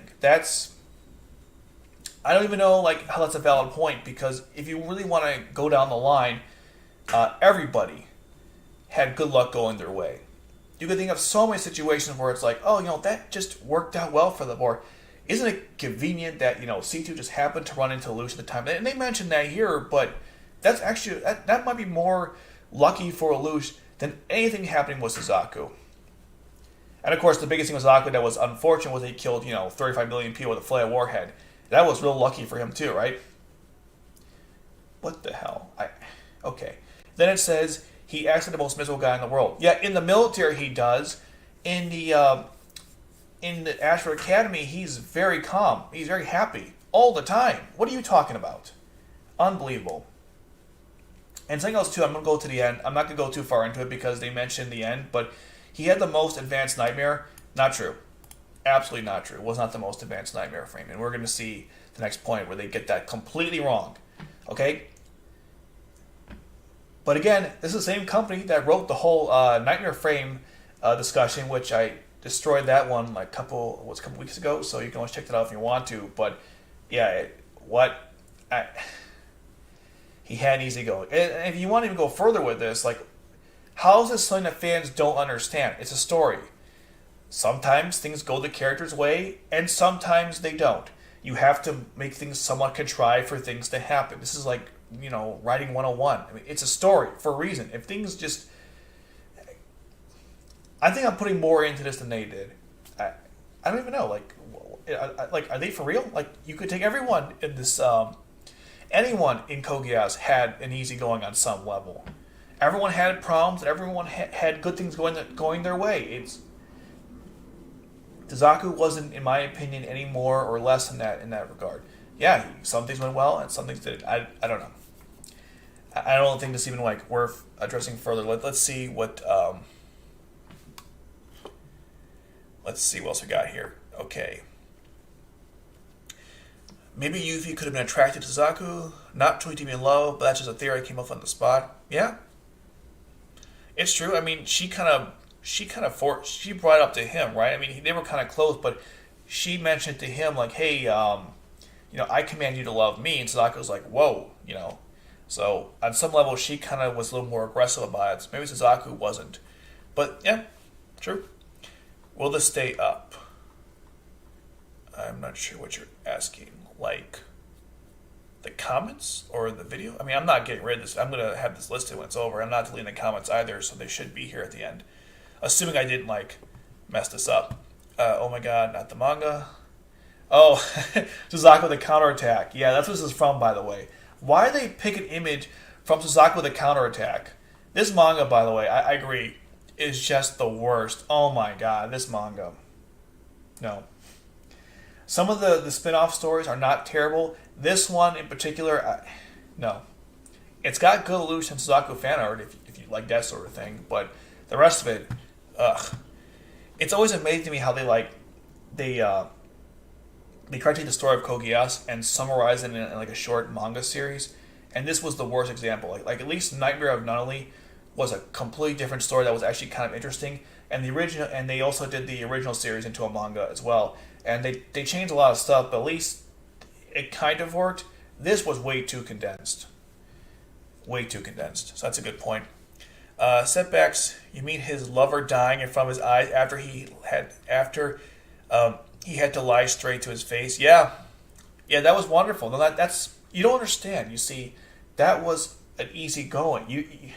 Suzaku had everything going his way. Lelouch, he had to work for it all. Get the hell out of here. Killing his father, man, get over it. Exactly. Exactly. They must not know what PTSD is like. Yeah, PTSD. They don't. They have no idea. You can have the best life, but you'll be suffering from the after effects of the past. Yeah, exactly. Exactly. They don't know what that is. Seeing a bunch of dead people around as a child. Oh my god, I didn't even think about that one. Yeah, that's true. That I'm sure that was a wonderful experience. Just so lucky, so lucky. He was gassed by Lelouch, which he considered a curse. Another point. Yeah, but you gotta understand though, Nano Manor, they called it a gift, so that was also easygoing. You gotta understand CBR logic. Suzaku would have killed himself if Lelouch didn't make him live. Yeah, it's true. But keep in mind though, it wasn't like Suzaku would kill himself, any which way, right? In stage 6, when they were on top of I guess it was the roof of the building to rescue Arthur, Suzaku didn't like jump off the building, right? So it wasn't like he was so suicidal that any chance he had, he would kill himself. He wanted to die in a meaningful way to redeem what he did. So, but yeah, exactly. Lelouch had to, but to your point though, he was so mentally messed up by what happened that Lelouch had to like tell him to not die. That's how much he was so messed up. But he had easy going though, right? Easy going. This article is basically saying if you have PTSD, well, that's not helping anybody. So let's get over it.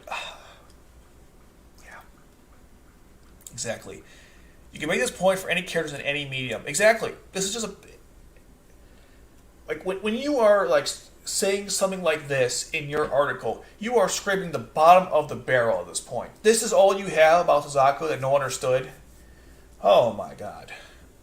Exactly. Boy needs boy needs serious therapy. Yeah. He killed millions of people under live command. Under live command, yeah. Live command, sorry. Live command. Yep. Don't worry, it was good though. He didn't understand, it was a gift. Yeah, but think about it. Lelouch was lucky, born into a royal family, born a strategic genius, gifted to Geass, found what became the Black Knights. Suzaku was lucky, and Lelouch was luckier. Yeah. They say sometimes you can't, choose where you're born, at what time, right, all that stuff. But Lelouch was born, he had everything going his way, right? Genius, royal family, handsome, right? All the girls wanted him, even the ones he didn't care about. They all, sorry, voice is like having issues here, but like all the girls loved Lelouch. Okay, he was attractive, intelligent, brilliant. He could lead people. He had excellent management skills. He was. You want to talk about like winning the genetic pool? That was Lelouch. Well, him and Schneider, they both won that game. Exactly. Lelouch was definitely luckier than Suzaku. His best friends with Lelouch, that's traumatic enough. Yeah, I can't argue with that. This person does not know how storytelling works, or even how to write an article properly, it seems. Yeah, basically, had it easy going. Lelouch was literally able to come back to life. Yeah. I don't know. It's a very good point. Lelouch also gets married, yeah. Suzaku didn't even get married. His wife-to-be, I guess, we're still discussing that, but his wife-to-be was killed. And here's something else too. At the end of Code Geass, Suzaku has to be Zero for the rest of his life because he actually died. Like they claim they faked his death. So he's dead at the end of the show.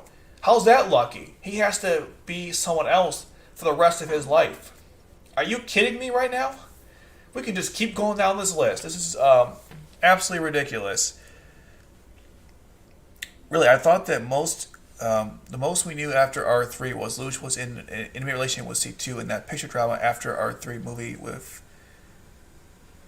I mean, yeah, but there's a... someone told me in a comment for the C2 relationship with Lelouch video that apparently, and this could be wrong, I actually should verify this. I might even correct this later on in a future video or comment or whatever, but apparently if you take someone's last name, take a woman's last name in Japan, that's like that's how you propose to them, or that's what marriage. Let me step back here. If you take the last name of a woman and marry, that's kind of how they do it in Japan. Now, according to this interview with the voice actors of C2, they were telling her that Lelouch was proposing to C2 by saying that. If you want the source to that, I can probably find it after the video if you're curious, but Apparently, according to the interview with the director and the voice actress of C2, she actually he was proposing to her, if you're wondering. But yeah, from the actual picture drama, they were just flirting. But that's a good point. If you're curious, I can link that to you later. I might even play the video. Lelouch was a top of Astro Academy, and one of his traits at the school that he commonly skipped class and easygoing. Yeah, Lelouch was a genius. Was Suzaku smart at school? No, he struggled. He needed help. That's actually another good point. Like, Lelouch didn't even pay attention in school, and he was acing everything. Suzaku needed so much help in school. That's another great point, too. The more you think about it, it's like, really? Okay.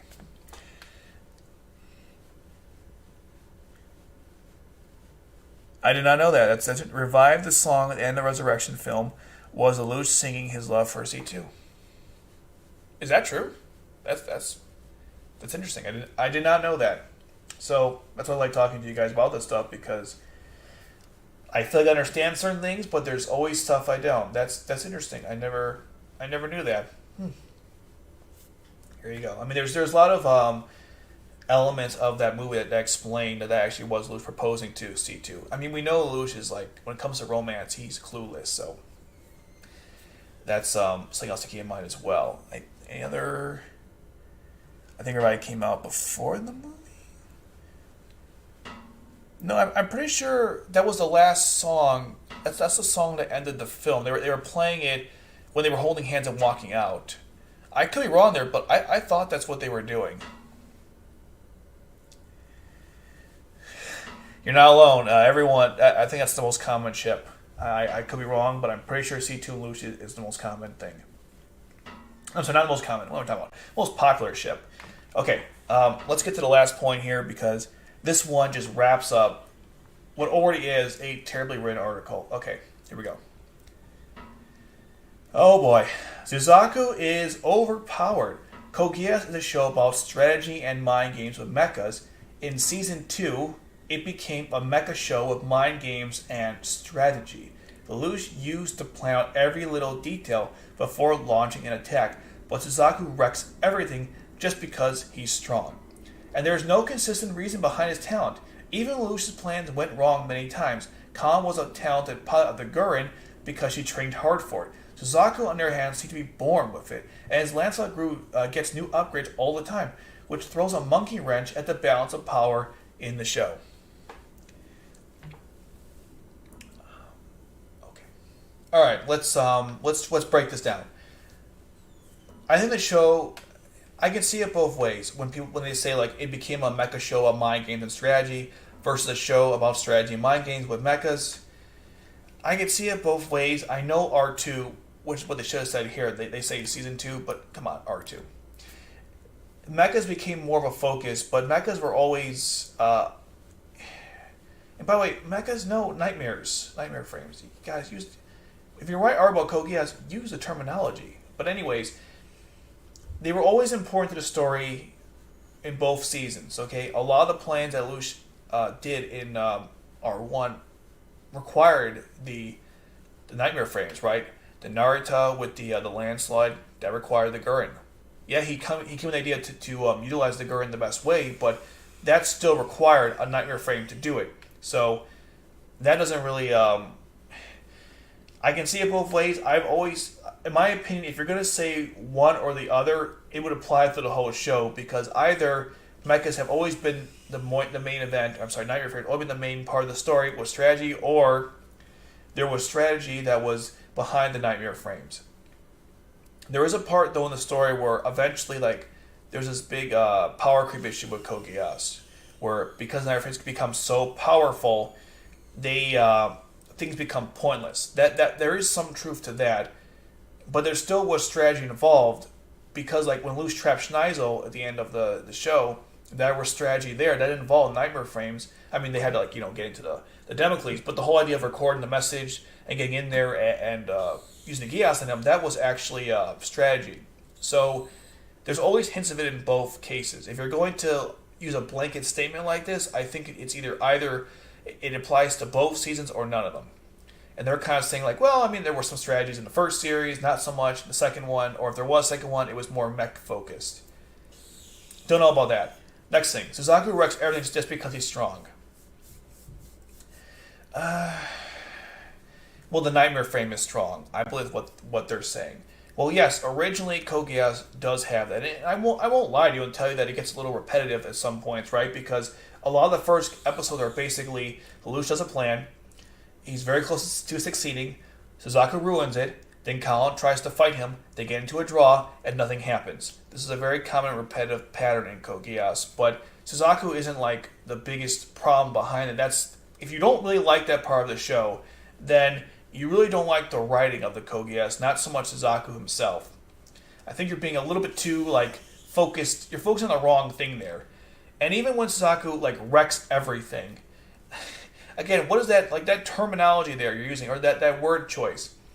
Again, as if Lelouch is the one on the right and he's a good person and Suzaku's evil. That's what they're implying. They're man, Lelouch's plan was so good, but Suzaku just wrecks it. He always wrecks it. Because that's all Lelouch ever says in a show, it's him again. Why do you always get in the way? I think you're also taking a really good point of the series and you're kind of ruining it. That's kind of the point. Suzaku always gets in his way. That's what makes the reveal at stage 17 so dramatic for Lelouch. He's wait, it was you this whole time? It's I think you're just being hating of that situation. You're trying to not hating, but you don't like seeing Lelouch lose. This is a very immature way of responding to it, in my opinion. Now, the other thing they say there's no consistent reason behind his talent. Okay, that's not true. We've already discussed in this chat that Toto trained him, right? So obviously he was doing some training back in the day. And if you want to say, okay, he was born with it, are you saying that what's it called? Prodigies don't exist? Like the Michael Jordans, athletes, geniuses who like the Bill Gates, the Steve Jobs, Elon Musk. These people just don't exist. Guys who are just so brilliant. They see things in a way we don't. Einstein, just keep going down the line of people who just they just think the next level. And of course, they don't bring up the fact that Lelouch also kind of is on the same level. He was just born with the talent too. They don't bring that up, by the way. But Suzaku, yeah, he when it comes to fitness and physicality, he is a prodigy. That's kind of the point. Lelouch and Suzaku are almost opposite of different extremes, right? Or the same extreme. Suzaku is he's the most powerful warrior, and Lelouch is the most smartest individual in the series. Well, it's debatable, but he's up there. They're both up there in the opposite extremes. That's what makes them coming together so scary at the end of Code Geass, because you have these two brilliant, in their own right, coming together at the end. That's what makes it so scary. It's a union of two powerful forces. It almost makes you wonder what would happen if they actually got together as soon as the show started. But no consistent reason behind his talent. I think that's crap. And also keep in mind, too, wasn't he trained in the military for years? After Lelouch and Suzaku split up when they're children, Suzaku actually joined the military. Now, what's kind of weird is that in the audio drama, they discussed it. So I wasn't sure why Lelouch was surprised later on when they reunited that Suzaku joined the military, because I forgot which one it is, but they were talking about it, and Suzaku was saying he wanted to join the military or something of that nature. But the point is, he'd been training in the military a long time. He was trained by Toto, and he happens to have a knack for it. Yeah, he's a prodigy. What's wrong with that? I don't know. Colin was a talented pilot of the Gurren because he trained hard for it. I guess, but in all fairness, we don't see that. It's implied, right? Because she pilots the Glasgow with pretty good efficiency, but we don't actually see her actually train with it. Now, there's a in Code Geass, Lancelot and Gurren, it's another manga series. You actually see how they trained all the Black Knights. It's kind of cool. I recommend reading that too if you guys are interested. But you do see some training happening, so you could infer from that manga that Colin was training this whole time. But in that same manga, so was Suzaku. He had to fight off a bunch of nightmare frames to become the Knight of Seven. So you could look at those instances and determine that both were training hard. And you could tell Suzaku was getting better with the nightmare frame every single time he used it. There was obviously a lot of order things he knew how to do, but he definitely got a lot better with it. If you want to say that one was training with it, so was Suzaku, right? I mean, talent obviously gets you so far, but you got to keep working at it to make your skills better. So Suzaku was doing both. He had a lot of talent, and he really developed it well throughout the series. It's really it's a really strange point to make. And then the last part about this is it's just the most frustrating for me, because like his Lancelot got new upgrades all the time, which throws a monkey wrench at the balance of power in the show. Let's just discuss it real quick here, okay? The Lancelot was not the strongest Nightmare frame through most of Code Geass, okay? Think about this, right? From stage 1 to stage 10, it was the strongest until Colin got the Gurren. Once the Gurren was introduced, they're about equal, okay? No one's really stronger than the other at this point. Then, once Lelouch got the Gawain, that was the strongest Nightmare frame in Code Geass, right? Because there's a scene in stage 23 when Suzaku was going to take out Lelouch.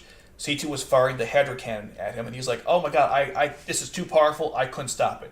So even with his flight, the attachment with the naval version for the, I think it was called the Conquista, right? Even with that version, it was still weaker than the Gawain, right? Okay, so he's not the strongest there then, right? What did you say? He's not the strong. The Lancelot's not the strongest at that point. Okay, how about an R2? Right?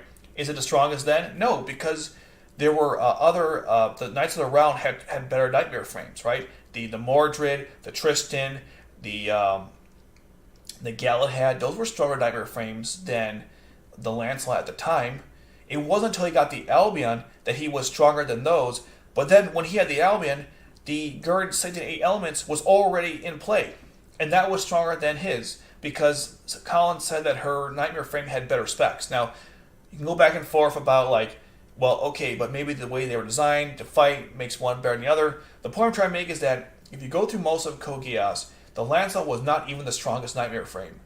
So they're implying like only Suzaku got the best Nightmare frame in Code Geass, and he was just overpowered, he beat everyone else. Don't mention Colin, because, you know, hers was also kind of OP as well. And she got, like, you want to talk about convenience, right? She's falling basically to her death in turn 6, and they happen to get, like, the attachment for her to give her the flight-enabled version of the Gurren Mark II. That was pretty convenient if we're going to talk about, like, oh, he gets all the upgrades. Everyone gets them, okay? That's just how this show works. And unfortunately, when they discuss this whole, like, monkey wrench, the balance of power in the show, yeah, there is power creep. Code Geass suffers from it heavily, right? When the Black Knights get the Akatsuki's, which are those, I think they're called Akatsuki's, the ones that can fly, right? By the time everyone gets them, like Tamaki and all those lower levels, they're worthless, because, like, the Albion can cut them, can destroy them easily. The Zangetsu is stronger, the Zenhu is stronger, and the Knights of the Round are stronger, so every time it's kind of like Dragon Ball Z and other animes too, right? Where, like, when a character gets really strong, they have to bump everyone else up just so, like, it at least is somewhat comparable they could be together. But Code Geass suffers from that too, and that's very true. But you can't just look at Suzaku as, like, the only person who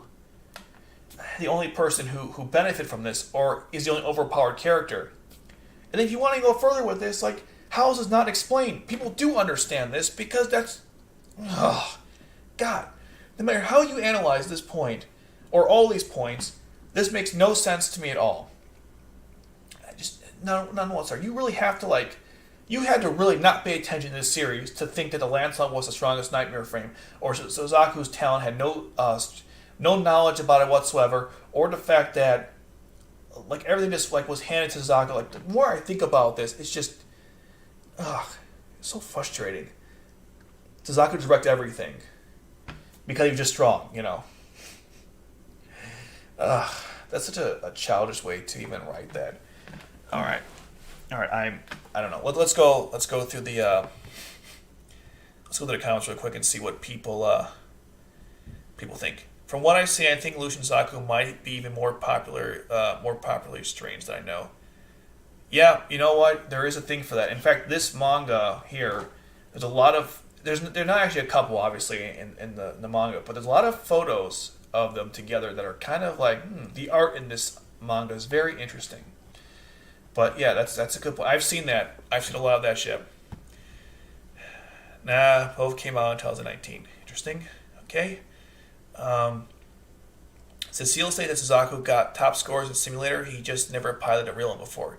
Yeah, exactly. That was in episode 2, or stage 2. They explained that. He did well on the simulator. Suzaku always had the talent, right? When he spin kicks Lelouch, you see him spin kick in the Lancelot several times. I believe the first was when he fought in that building in that same episode, and then when he did it to the gay one in stage 23. But you could see the talent was there. Like, yeah, some people have said, like, I don't understand how he could go from, like, no experience piloting the Nightmare frame to just doing it like that. Well, he did well in the simulator. He's a prodigy, and he was trained by the military of both Britannia and his own military, the Japanese. So there's a lot going on that just, it's too easy to just simply state that it's some kind of contrivance. So, yeah, that's a good point.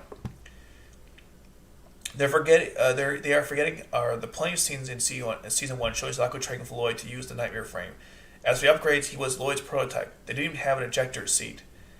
Yeah, Crimson King, that's a really good point, because every time they gave an upgrade, I believe Cecile and Lloyd would both prep him before the mission. And that's something else I think I should mention as well. I'm glad you brought it up, because before each mission, before Suzaku comes to save, just to wreck everything, right? Cecile tells him the game plan. Like, you're going to use this weapon, make sure to use it like this, otherwise you could be in danger, okay? Follow these instructions. Suzaku only did well in those missions because he got good guidance from both Cecile and Lloyd. There's a lot more going on than just him being overpowered. He had to be very careful about how he used his weapons, about how he went into situations. It wasn't as simple as they're making it out to be. That's a very good point. They always tried to get him ready for the missions, explain stuff to him, and yeah, he was a what's it called? Guinea pig for them. They didn't even put an ejector seat on him. Yeah, that's a really good point. I well said there. It's not that the show doesn't get silly, but at least the power-ups are often foreshadowed and play off each other, like you can see in Little Arms Race. Yeah, that's very true. I mean, once they get the flight enabled version for some of the Nightmare frames, you see it applied to everything else. Yeah, they definitely are foreshadowing it, and I never thought the whole situation with the Gurren getting upgrade was ever contrived to me, because that's all Rakshata worked on, and she took what was from the Gurren and made the geckos, and then mentioned the Katsuki. Like she was taking the same design she came up with, and she was applying it to other Nightmare frames. So the show there was definitely foreshadowing for how things were going to play out, and when the Nightmare frames actually develop in the series, it's very interesting. It's not as dumb as other people might state. So yeah, that's a good point. It did make sense in the grand scheme. Sorry, it did make sense in the grand scheme, but I could definitely see again why people might think there's some kind of power creep. But that's just how technology evolved. Yeah, it was an arms race. I mean, at the end of the day, like, whoever had the F.L.E.I.J.A won. It was a race to make the F.L.E.I.J.A or to get the F.L.E.I.J.A. So yeah, it was definitely an arms race. Very true. And if you noticed, I didn't even realize it originally, but when the Britannian Empire won the Black Rebellion, they actually took parts of the Nightmare frames, the geckos, and they made their own variants too, which was kind of cool. So they were like stealing each other's technology throughout the series. A minor thing you might not have noticed when watching it, but I was like, oh, that's kind of cool. Wrong. Suzaku could barely beat the Knight of One without it. Also, the Geass told him to run away from the Knight of One at one point, insisting that at one point, even with the Geass, Suzaku couldn't win. Yeah, I mean, there was yeah, when he first encountered him, he definitely had no chance of winning. And yeah, I even mentioned in the debunking of that article they made about the top like best Nightmare frames and pilots, that like when Suzaku fought against the Galahad, he did beat him, but it wasn't like he destroyed him. It was a pretty close battle, and it could have gone either way. That's a good point. And the Geass did tell him to back away, especially when they were sword fighting. And by the way, the sword that Bismarck had, it was so, I don't want to say silly, but man, that was a big sword. I don't know. Was that really this is very strange.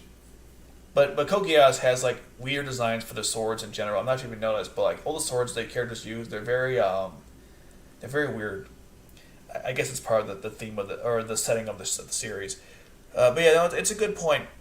At one point, Suzaku probably couldn't have beat him anyways. Yeah, well, the point is Suzaku wasn't that overpowering. I mean, that's like it seems like it because there's certain things that happen in the show, but you got to take a step back and just look at everything before you make a statement like that. So that's a good point.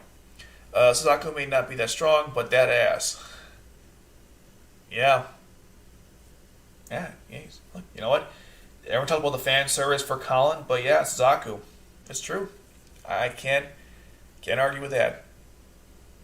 Acting as if Colin doesn't also wreck everything. Yeah, LMAO. Yeah, exactly. I mentioned before. If you're gonna say Suzaku's overpowered, so is Colin. It's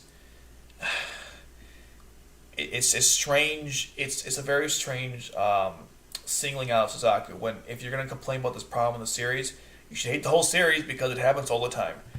They're also forgetting that Colin was able to use the upgraded Gurren with the new wings for the first time.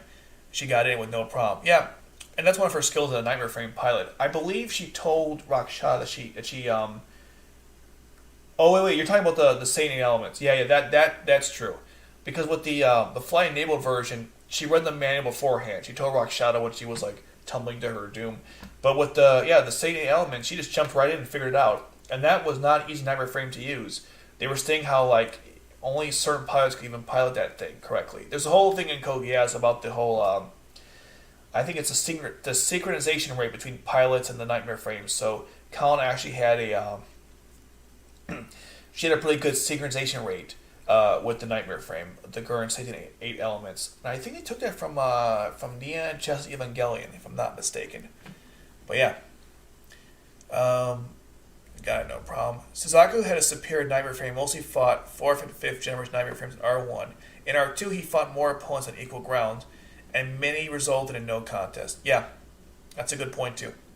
He fought many powerful Nightmare Frames that were definitely equal or stronger.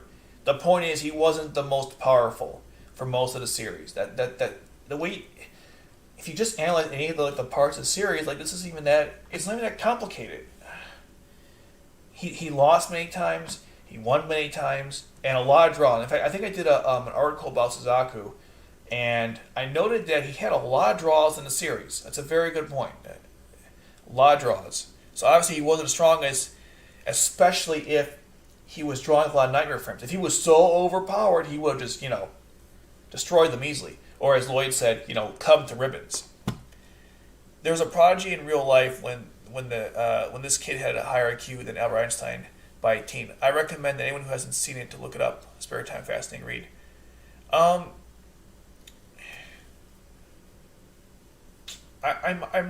might know what you're talking about. There was this. Is that the kid who he can code? He was in college, or there's so many of these videos on YouTube where you learn about these prodigies who can there's one kid he dreamed in code or something. It could be that one, or you know what? I think I know what you're talking about. Think Place is hello. Hello, Think Play. Thanks for dropping by.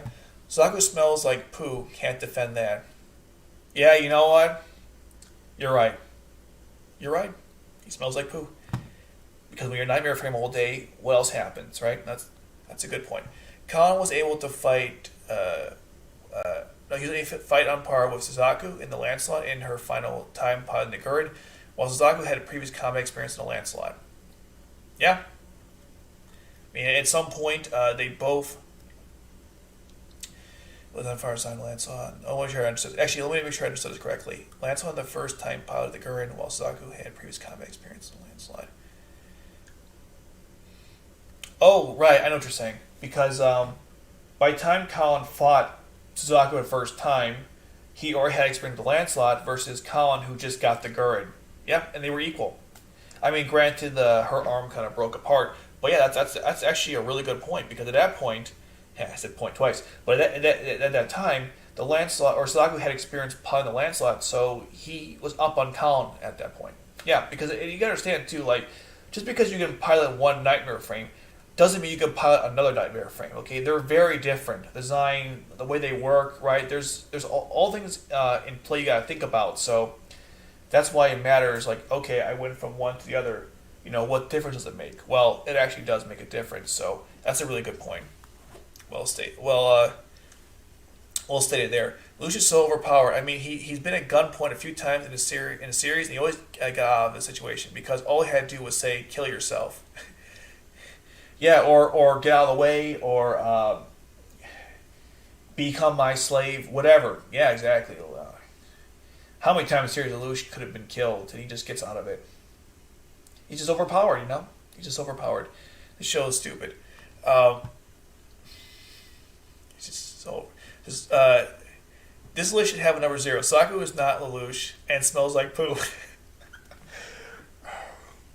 Yeah. I don't like Suzaku because he disagrees with my opinions, and my opinions are always right. I don't like how he ruined Lelouch's plans, you know? Why does he do that? It's not nice. Lelouch is a good guy. You shouldn't betray him. But if he betrays him, I'll explain why. Then I'll contradict myself by saying he shouldn't have betrayed him. But he should have, though. But he shouldn't have. Because you see, Lelouch is just so evil, and Suzaku is just... No. Wasn't Colin able to go head-to-head with the Shin-Kei, sorry. Yeah, Shin-Kei, by the way, is a weird name to spell. It's Xigkne, I believe. I think it's Chinese, like Shin-Kei. Alright, computer. Don't do that. Yeah, that's how you spell Shin-Kei, by the way. And don't feel bad about it because, like, I didn't know for the longest time how to pronounce his name. I mean, how to spell his name. Just as a little FYI there. But anyways, yeah, Shin-Kei, and Shin-Kei is a really good soldier, too. And much like Colin, you know, his nightmare frame was very powerful, too. So, yeah. Why don't they explain that? Okay, it doesn't matter. Who also served a decent chunk of his life. Yeah. Like, Colin is also OP as well because she also went against, like Shin-Kei, for example. Overpowered. How about Suzaku or other characters like that? Like, Colin's experience is not better than some others on the show, but she still gives them good fights. So, yeah.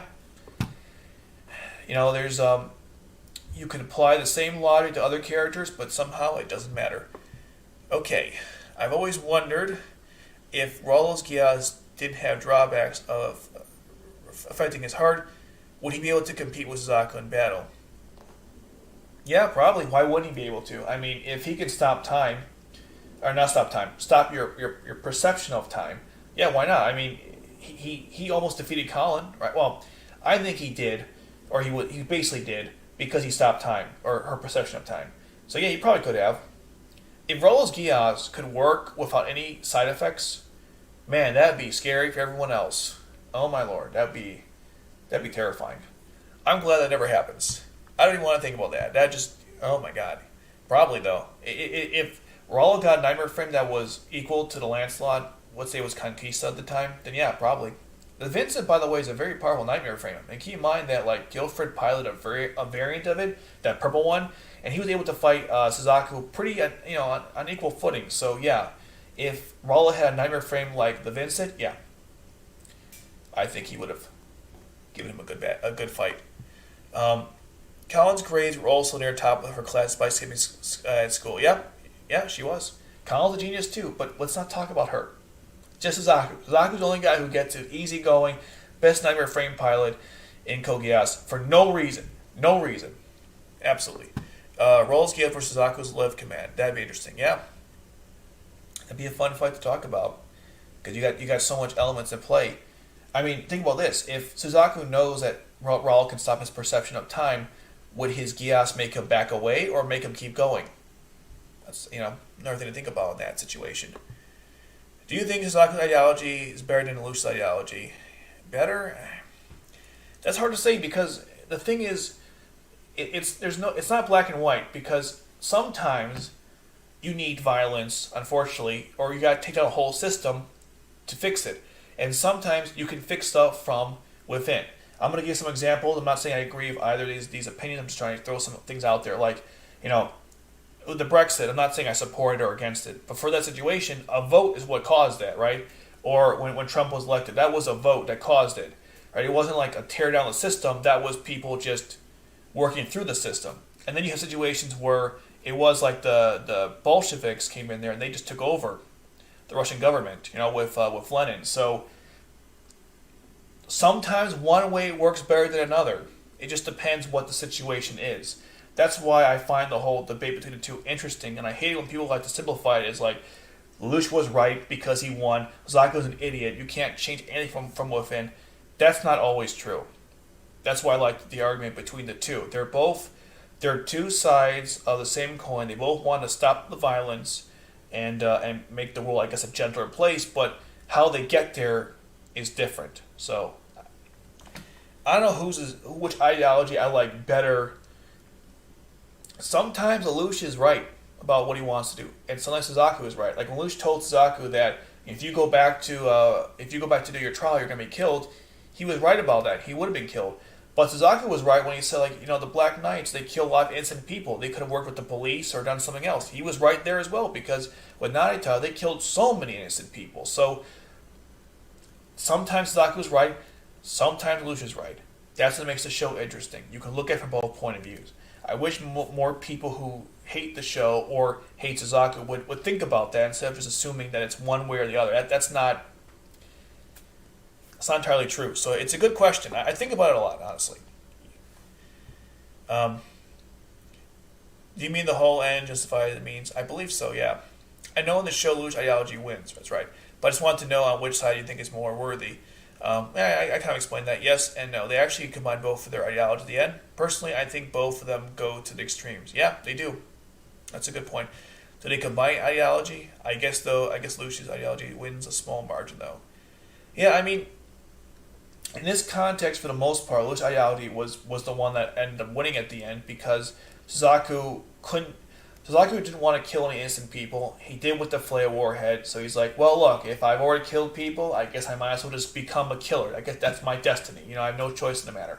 So from that point of view, he kind of he reached that point of no return. Like he was already with Lelouch at that point, because both of them have now walked the path of blood. That's what C2 told Lelouch, right? You've come too far now to turn away, and you passed the point of no return. And I think Suzaku, in that same regard, was at that point, which is why he joined Lelouch at the end. One of the reasons, of course. There were plenty, but that's a good point. Let's see. Suzaku wanted to change from within. Lelouch wanted to become emperor. I don't know if he wanted to become emperor. I mean, I guess so, because he wanted to tear the whole system down. That's true. They also get punished by the end to make up for their sins. Yeah, that's a really good point. They do get both punished. They're both punished. Sorry, they're both punished at the end. Yeah, Suzaku has become zero for the rest of his life, and Lelouch had to die for the Requiem to work. That's true. It's very mixed and matched.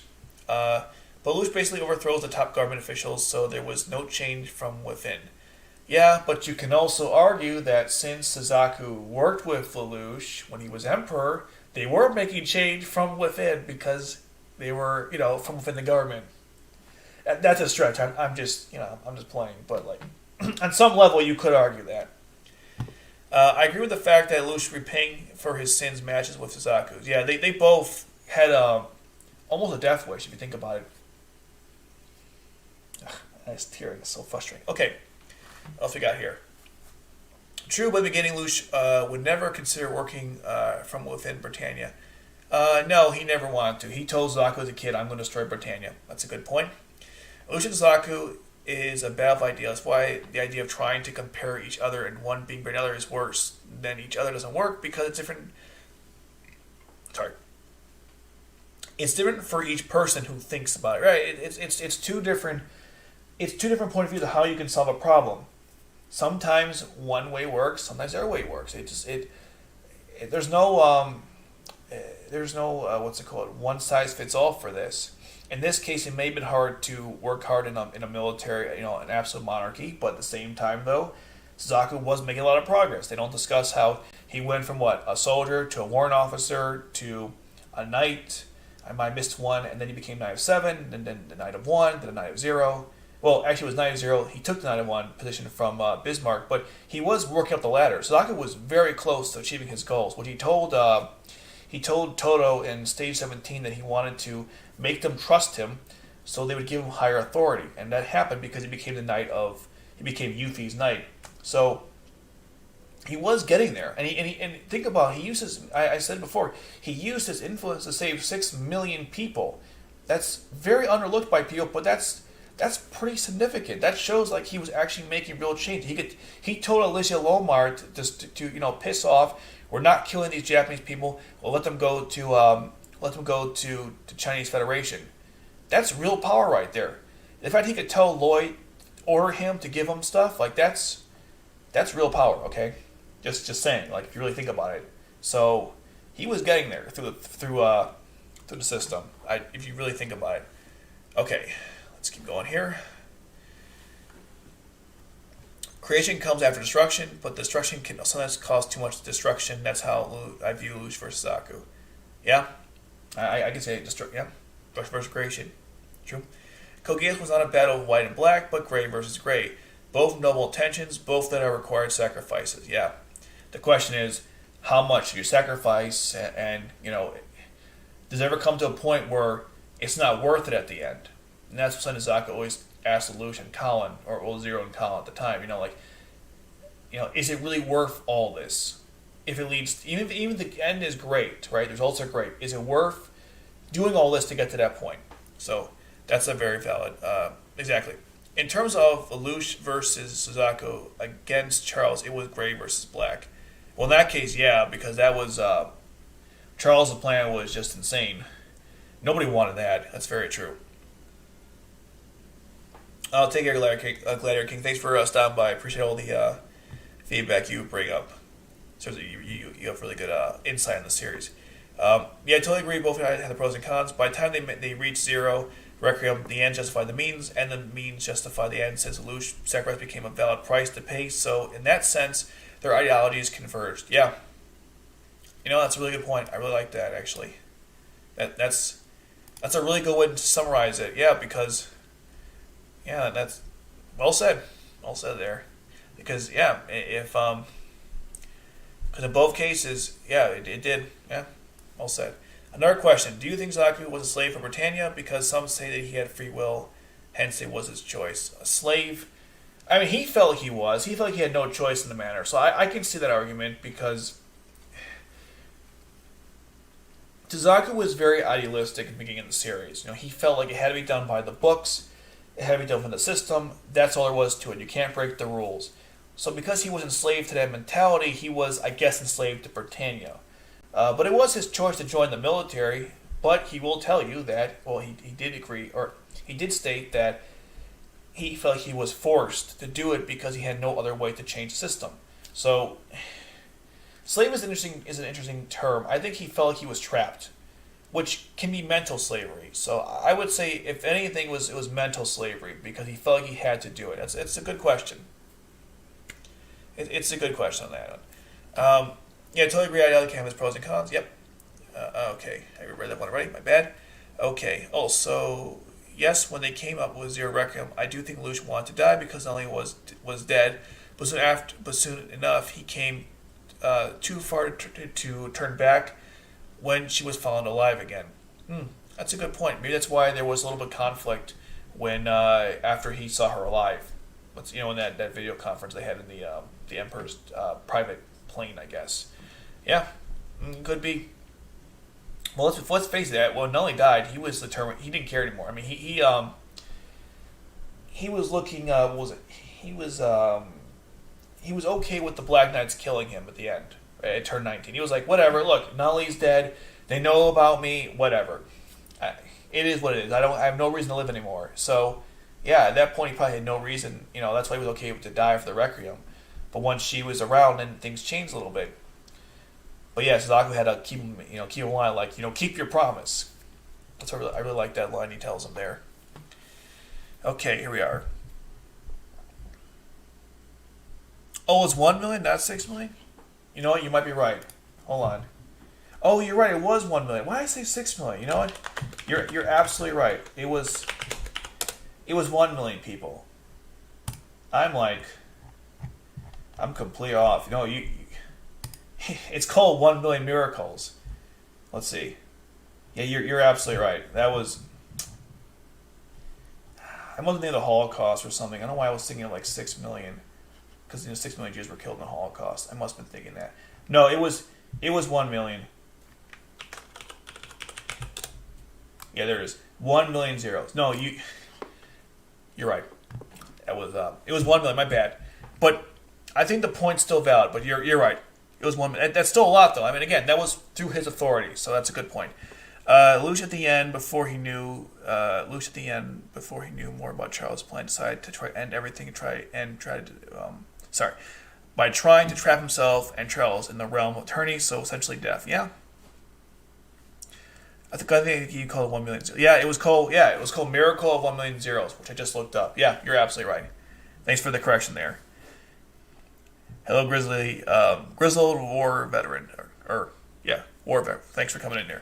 It's still also possible that Suzaku would eventually have met Yuffie and could have made some positive change for Japan without Lelouch's intervention. Yeah, you know what?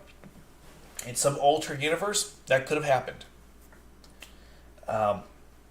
And in some level, that was happening. If you think about it, if the Special Administrative Zone in Japan actually worked out, and obviously it didn't, but if it had worked out, it's very possible that Suzaku could have achieved greater change, because that was like the first major step, acknowledging Japanese people, period. So it's very possible that could have been a serious change just from that alone. But yeah, it easily could have gone that direction. Very, very true. Actually, I think about it, their ideology did not converge, because at the end of the series, at the end of the show, we did not definitely know that he died. Well, fairly certain we did, because let's see, where is that? Give me a second here. Someone actually showed me this, by the way. This wasn't like, I never knew this until, I don't know, a couple months, I would say like 5 or 6 months ago. I'm sorry, I'm looking at the wrong darn thing, my bad. Where is it? Give me a second here. Here it is, okay. So the very end, in case you guys are wondering, the very end there's like this, this is the recap film, by the way, for the Zero Requiem. So when you go through it, it says a young man dies, he got the power to change the world and build a new order. The world scared him and hated him. He passed away with smiles. So I'm pretty sure this came out. Sorry about that. Let me go back here. I'm pretty sure this was made so they can confirm the fact that he died at the end. That's what some people. Why is it? Sorry about that. I'm sure I just gave everyone a bunch of headaches. I apologize. I don't know why he was doing that. That was really weird. But anyways, the end of that movie, they went through like a bunch of text with the images showing you like, oh, and he for sure died. I think that was the point of that movie, or one of the reasons, because the rest of it is basically a recap. But those credits were different. So if you're wondering about if he lived or not, I'm pretty sure that was proof alone, and I believe the author confirmed it later on. There's a great Reddit post about it. If you're ever curious, someone brought it up, and they went through like everything. This guy he went through the whole theory about Geass. Did he get it from Charles? I mean, it was very in depth. I was very impressed with that. Anyways, let's get on here. F.L.E.I.J.A. supposed death. He did not care so much. Lelouch, the hopeless romantic, was actually going to lose his V card to Colin. It was stated by the author in an interview if Colin didn't pull back. Are you talking about the kissing scene in turn 22? Or are you talking about turn 19 when she's like, "I'll be if I could, I'd stay with you"? I'm not sure which one you're talking about there. After Nelly's supposed death, he didn't care so much. Lelouch was hoping romantic actually going to lose his V card to Colin. If you have a source for that, I'd love to read that. I never knew that. I mean, I know that there's there's the poem that she wrote, which explained that she explained that because Lelouch told her to live, he didn't want her to come with her, because if she did, then he would have made her sacrifice everything. I know that was stated by the author, through the poem. I'm not sure about this one. I'd be interested to see the source for that. If he didn't die, then that meant he rejected Suzaku's ideology and fully accepted his own ideology. Yeah, on some level, I can see that. If he didn't die, then he rejected Suzaku's ideology. Well, wasn't his ideology, though, that those who should kill are only those willing to be killed, or prepared to be killed. That's the actual quote. So, no, he'd be rejecting his own ideology if he didn't die. Unless I got that wrong. I could have got that wrong, but I thought that was the case. Was there anything you think CBR was right about here about Suzaku? Good question. Because we're almost done here. I know I can't believe it's been 2 hours already. I appreciate everyone who's like stayed as long as you have. It's very honored privilege there that you guys wanted to sit through this. But anything that they got wrong here, here's the problem, right? As I look through this article, the main premise is wrong, right? Because it says 10 things fans never understood. Every single point on this list, we understood. Okay, it was explained in the series. What they really meant to say was they didn't like these things, and that's the problem. The initial premise is already why the article fails, as a whole. Now, sure, there's some points they make that are very valid. Like, let's see, I'm trying to think of something that I thought was like, I guess, somewhat relevant. I'm trying to think like that was a good like you could argue, sure, Suzaku was overpowered. Okay, there's some truth to that, but it's in a vacuum. But Code Geass is not a vacuum, right? Or you can't look at it like in a vacuum. Let's see. I'm trying to think of something they might have a good point on. You're right. I should be a little fair here. They put some effort into this. I'm trying to think. This is kind of true. This point here, but it's grossly simplified. This point is accurate. He did want an honorable end to his life. The problem, though, is like if you're going to say we don't understand why he's dying, and then you say, well, we are going to. Well, then what point are you trying to make there exactly? After he interacted with his father, I mean, depending on how you feel about certain things, these might be valid points. Okay, I understand that. But I didn't like them personally because it made sense to me why he joined them, because again he wanted to make change from within. As I said earlier, he acknowledges their problems, and that's why he wanted to change them. Now, does that mean working with these people was the best idea? I don't know. I can see it both ways, as we've discussed like several times. Yeah, I know they're fascist and racist. That's a good point. People say this all the time. CBR didn't just come up with this out of thin air, okay? They're not that clever. This came from a common conception amongst the fans. If you believe this, then yeah, it's a valid point. I think it's a gross oversimplification of Suzaku. But yeah, that's not a bad point. In the grand scheme, it's not a bad point. Killing his father, I mean, no. Join the military is not to kill, no. I mean, in retrospect, this point and this point are almost the same thing. But most of these are just, it kind of fails for me. Okay. Where are we? Didn't watch the movie, just watched the show. Makes sense. Yeah. Well, the movies, they made the recap films a little later, so that makes sense. And I found that Requiem movie, I found it like an illegal streaming site because you can't find it legally. And if you want to find it legally, it's not subbed. Like on Amazon, and it's like $200. It's insane. It's absolutely insane. Why they can't give it to us? Why they couldn't have subbed it normally? I have no idea. What's your favorite single episode besides the finale? Favorite single episode? I don't know. It's hard to say.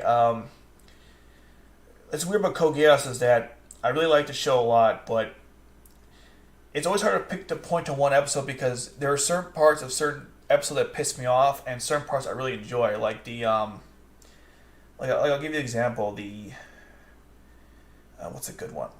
I don't know, the school festival, right? With stage 15, not 15, 20. That episode was okay, but the ending about the whole reveal of the special administrative zone in Japan, that was serious. So that was kind of good. They do that a lot on the show. They like to mix some like serious with comedic stuff. Best episode, I don't know. There are certain shows, like if you ask me best episode, I can give you an answer like this. But with Code Geass, it takes time because there's... Yeah, I don't know. The last one's great, obviously. I really like the one when he first gets his Geass power. I love that one. I like when he gets it back in turn 1. I know some people don't like that episode, but that one I always enjoyed. I like turn 6. I like turn 8. Both of those were really good for different reasons. Yeah, I don't know. There's just... That's a hard question. Of all the things discussed here, that was probably the most difficult one to think about. I don't know. I'll have to make a video about it at some point. I gotta rethink that. I don't actually think it was supposed death, but it had to do with something with him losing Nunnally, and it was during the scenes where Colin found out his attempted drugs. Oh, that scene. Oh, yeah, you're talking about when that's turn 7 when Lelouch was at his worst, and Colin tried to get him back on track, and Lelouch commanded her to kiss him or to console him.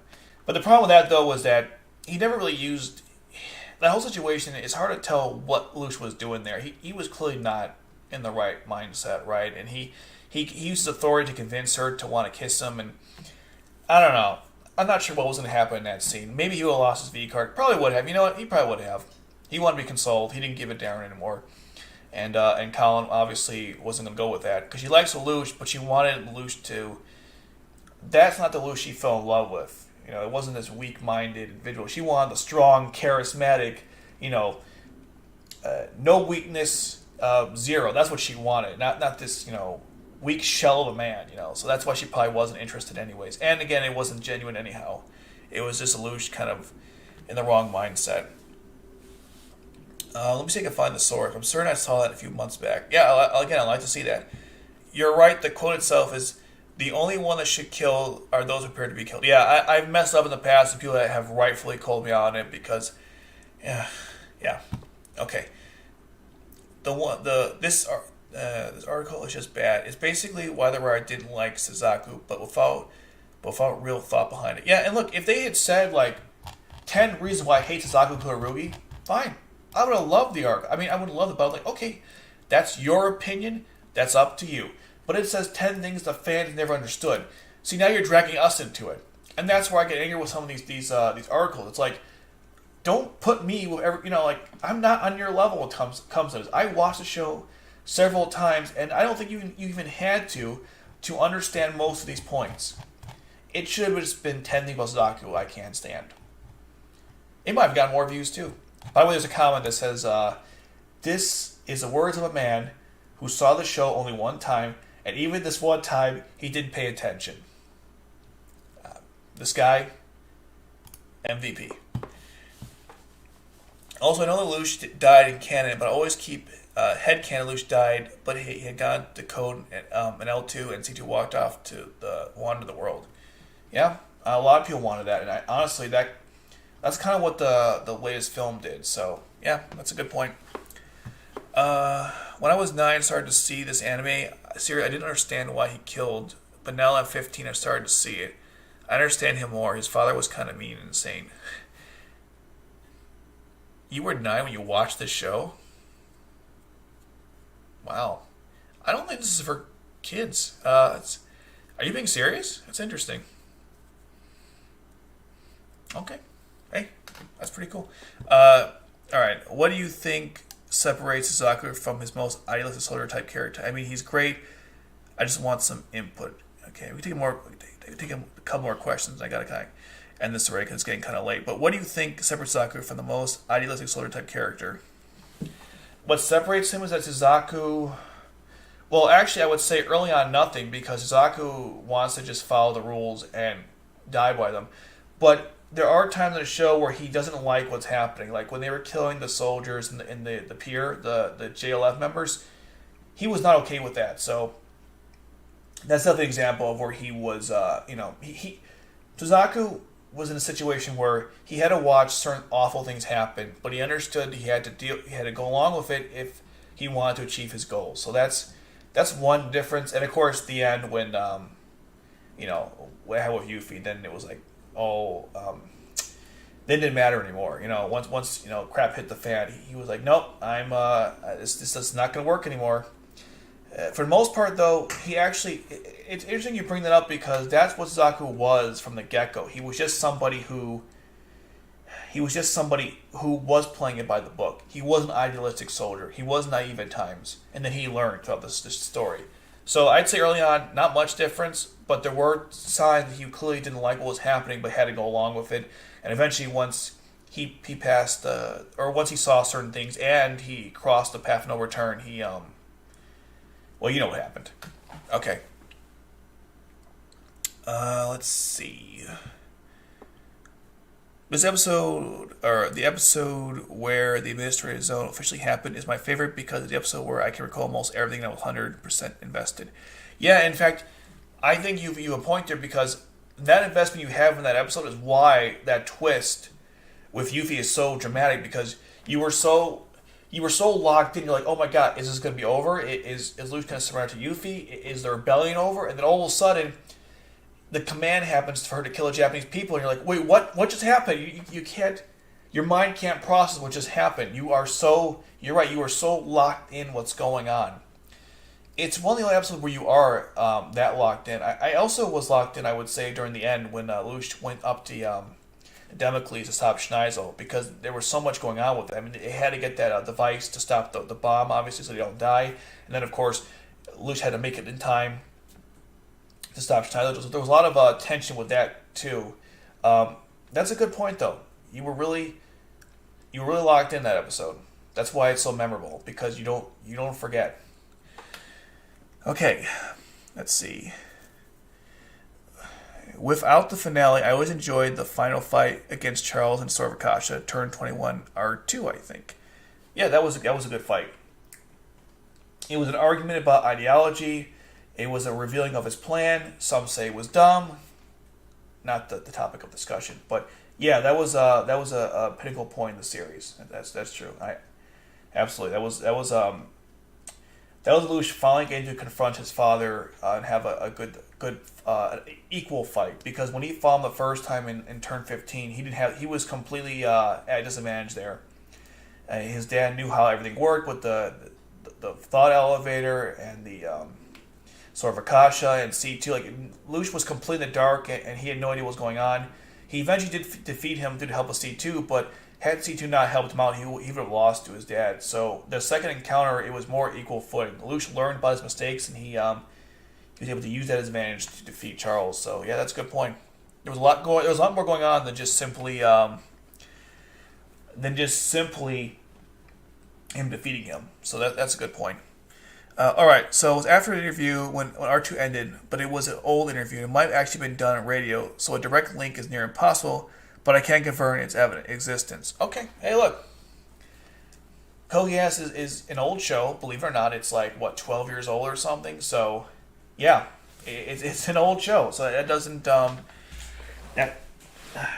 surprise me that there could be stuff like that. I'm actually going to look this up later about what you were saying earlier, which was the... Hold on. I'll have to go through the comments later to find it, but I'm going to look at it later to see what you mentioned about the thing on the radio with Colin, because I'm interested. That's really cool stuff. I always get excited when I learn something new about what was behind the scenes in certain parts of the series. Okay, let's take a look. So we've gone through all the points. We've gone through the article. I think this is a good time to end this because we're already 2 hours. I keep you guys stuck. Wow, you guys stuck me for over 2 hours, almost 3 hours. Wow. Okay. Yeah, I think this is a good point to end here. I want to thank everyone who participated in the chat. You guys, I really appreciate it. This channel is growing really fast, and I'm very happy with all the people who are subscribing to the channel and liking the content and participating. At the end of the day, I do this because I wanted to talk to you guys about Code Geass, another awesome anime. So I appreciate the conversation we have. So yeah, I thanks for participating in the stream. We'll probably do another one at some point. We might even do this every Sunday if you guys want. Definitely for milestones, of course, but maybe just in general. We can do more articles, topics, whatever, as long as I get to talk to you guys about Code Geass. But yeah, I think we'll end it here. Thanks, guys, for watching. I appreciate it. Until next time. Take care, guys.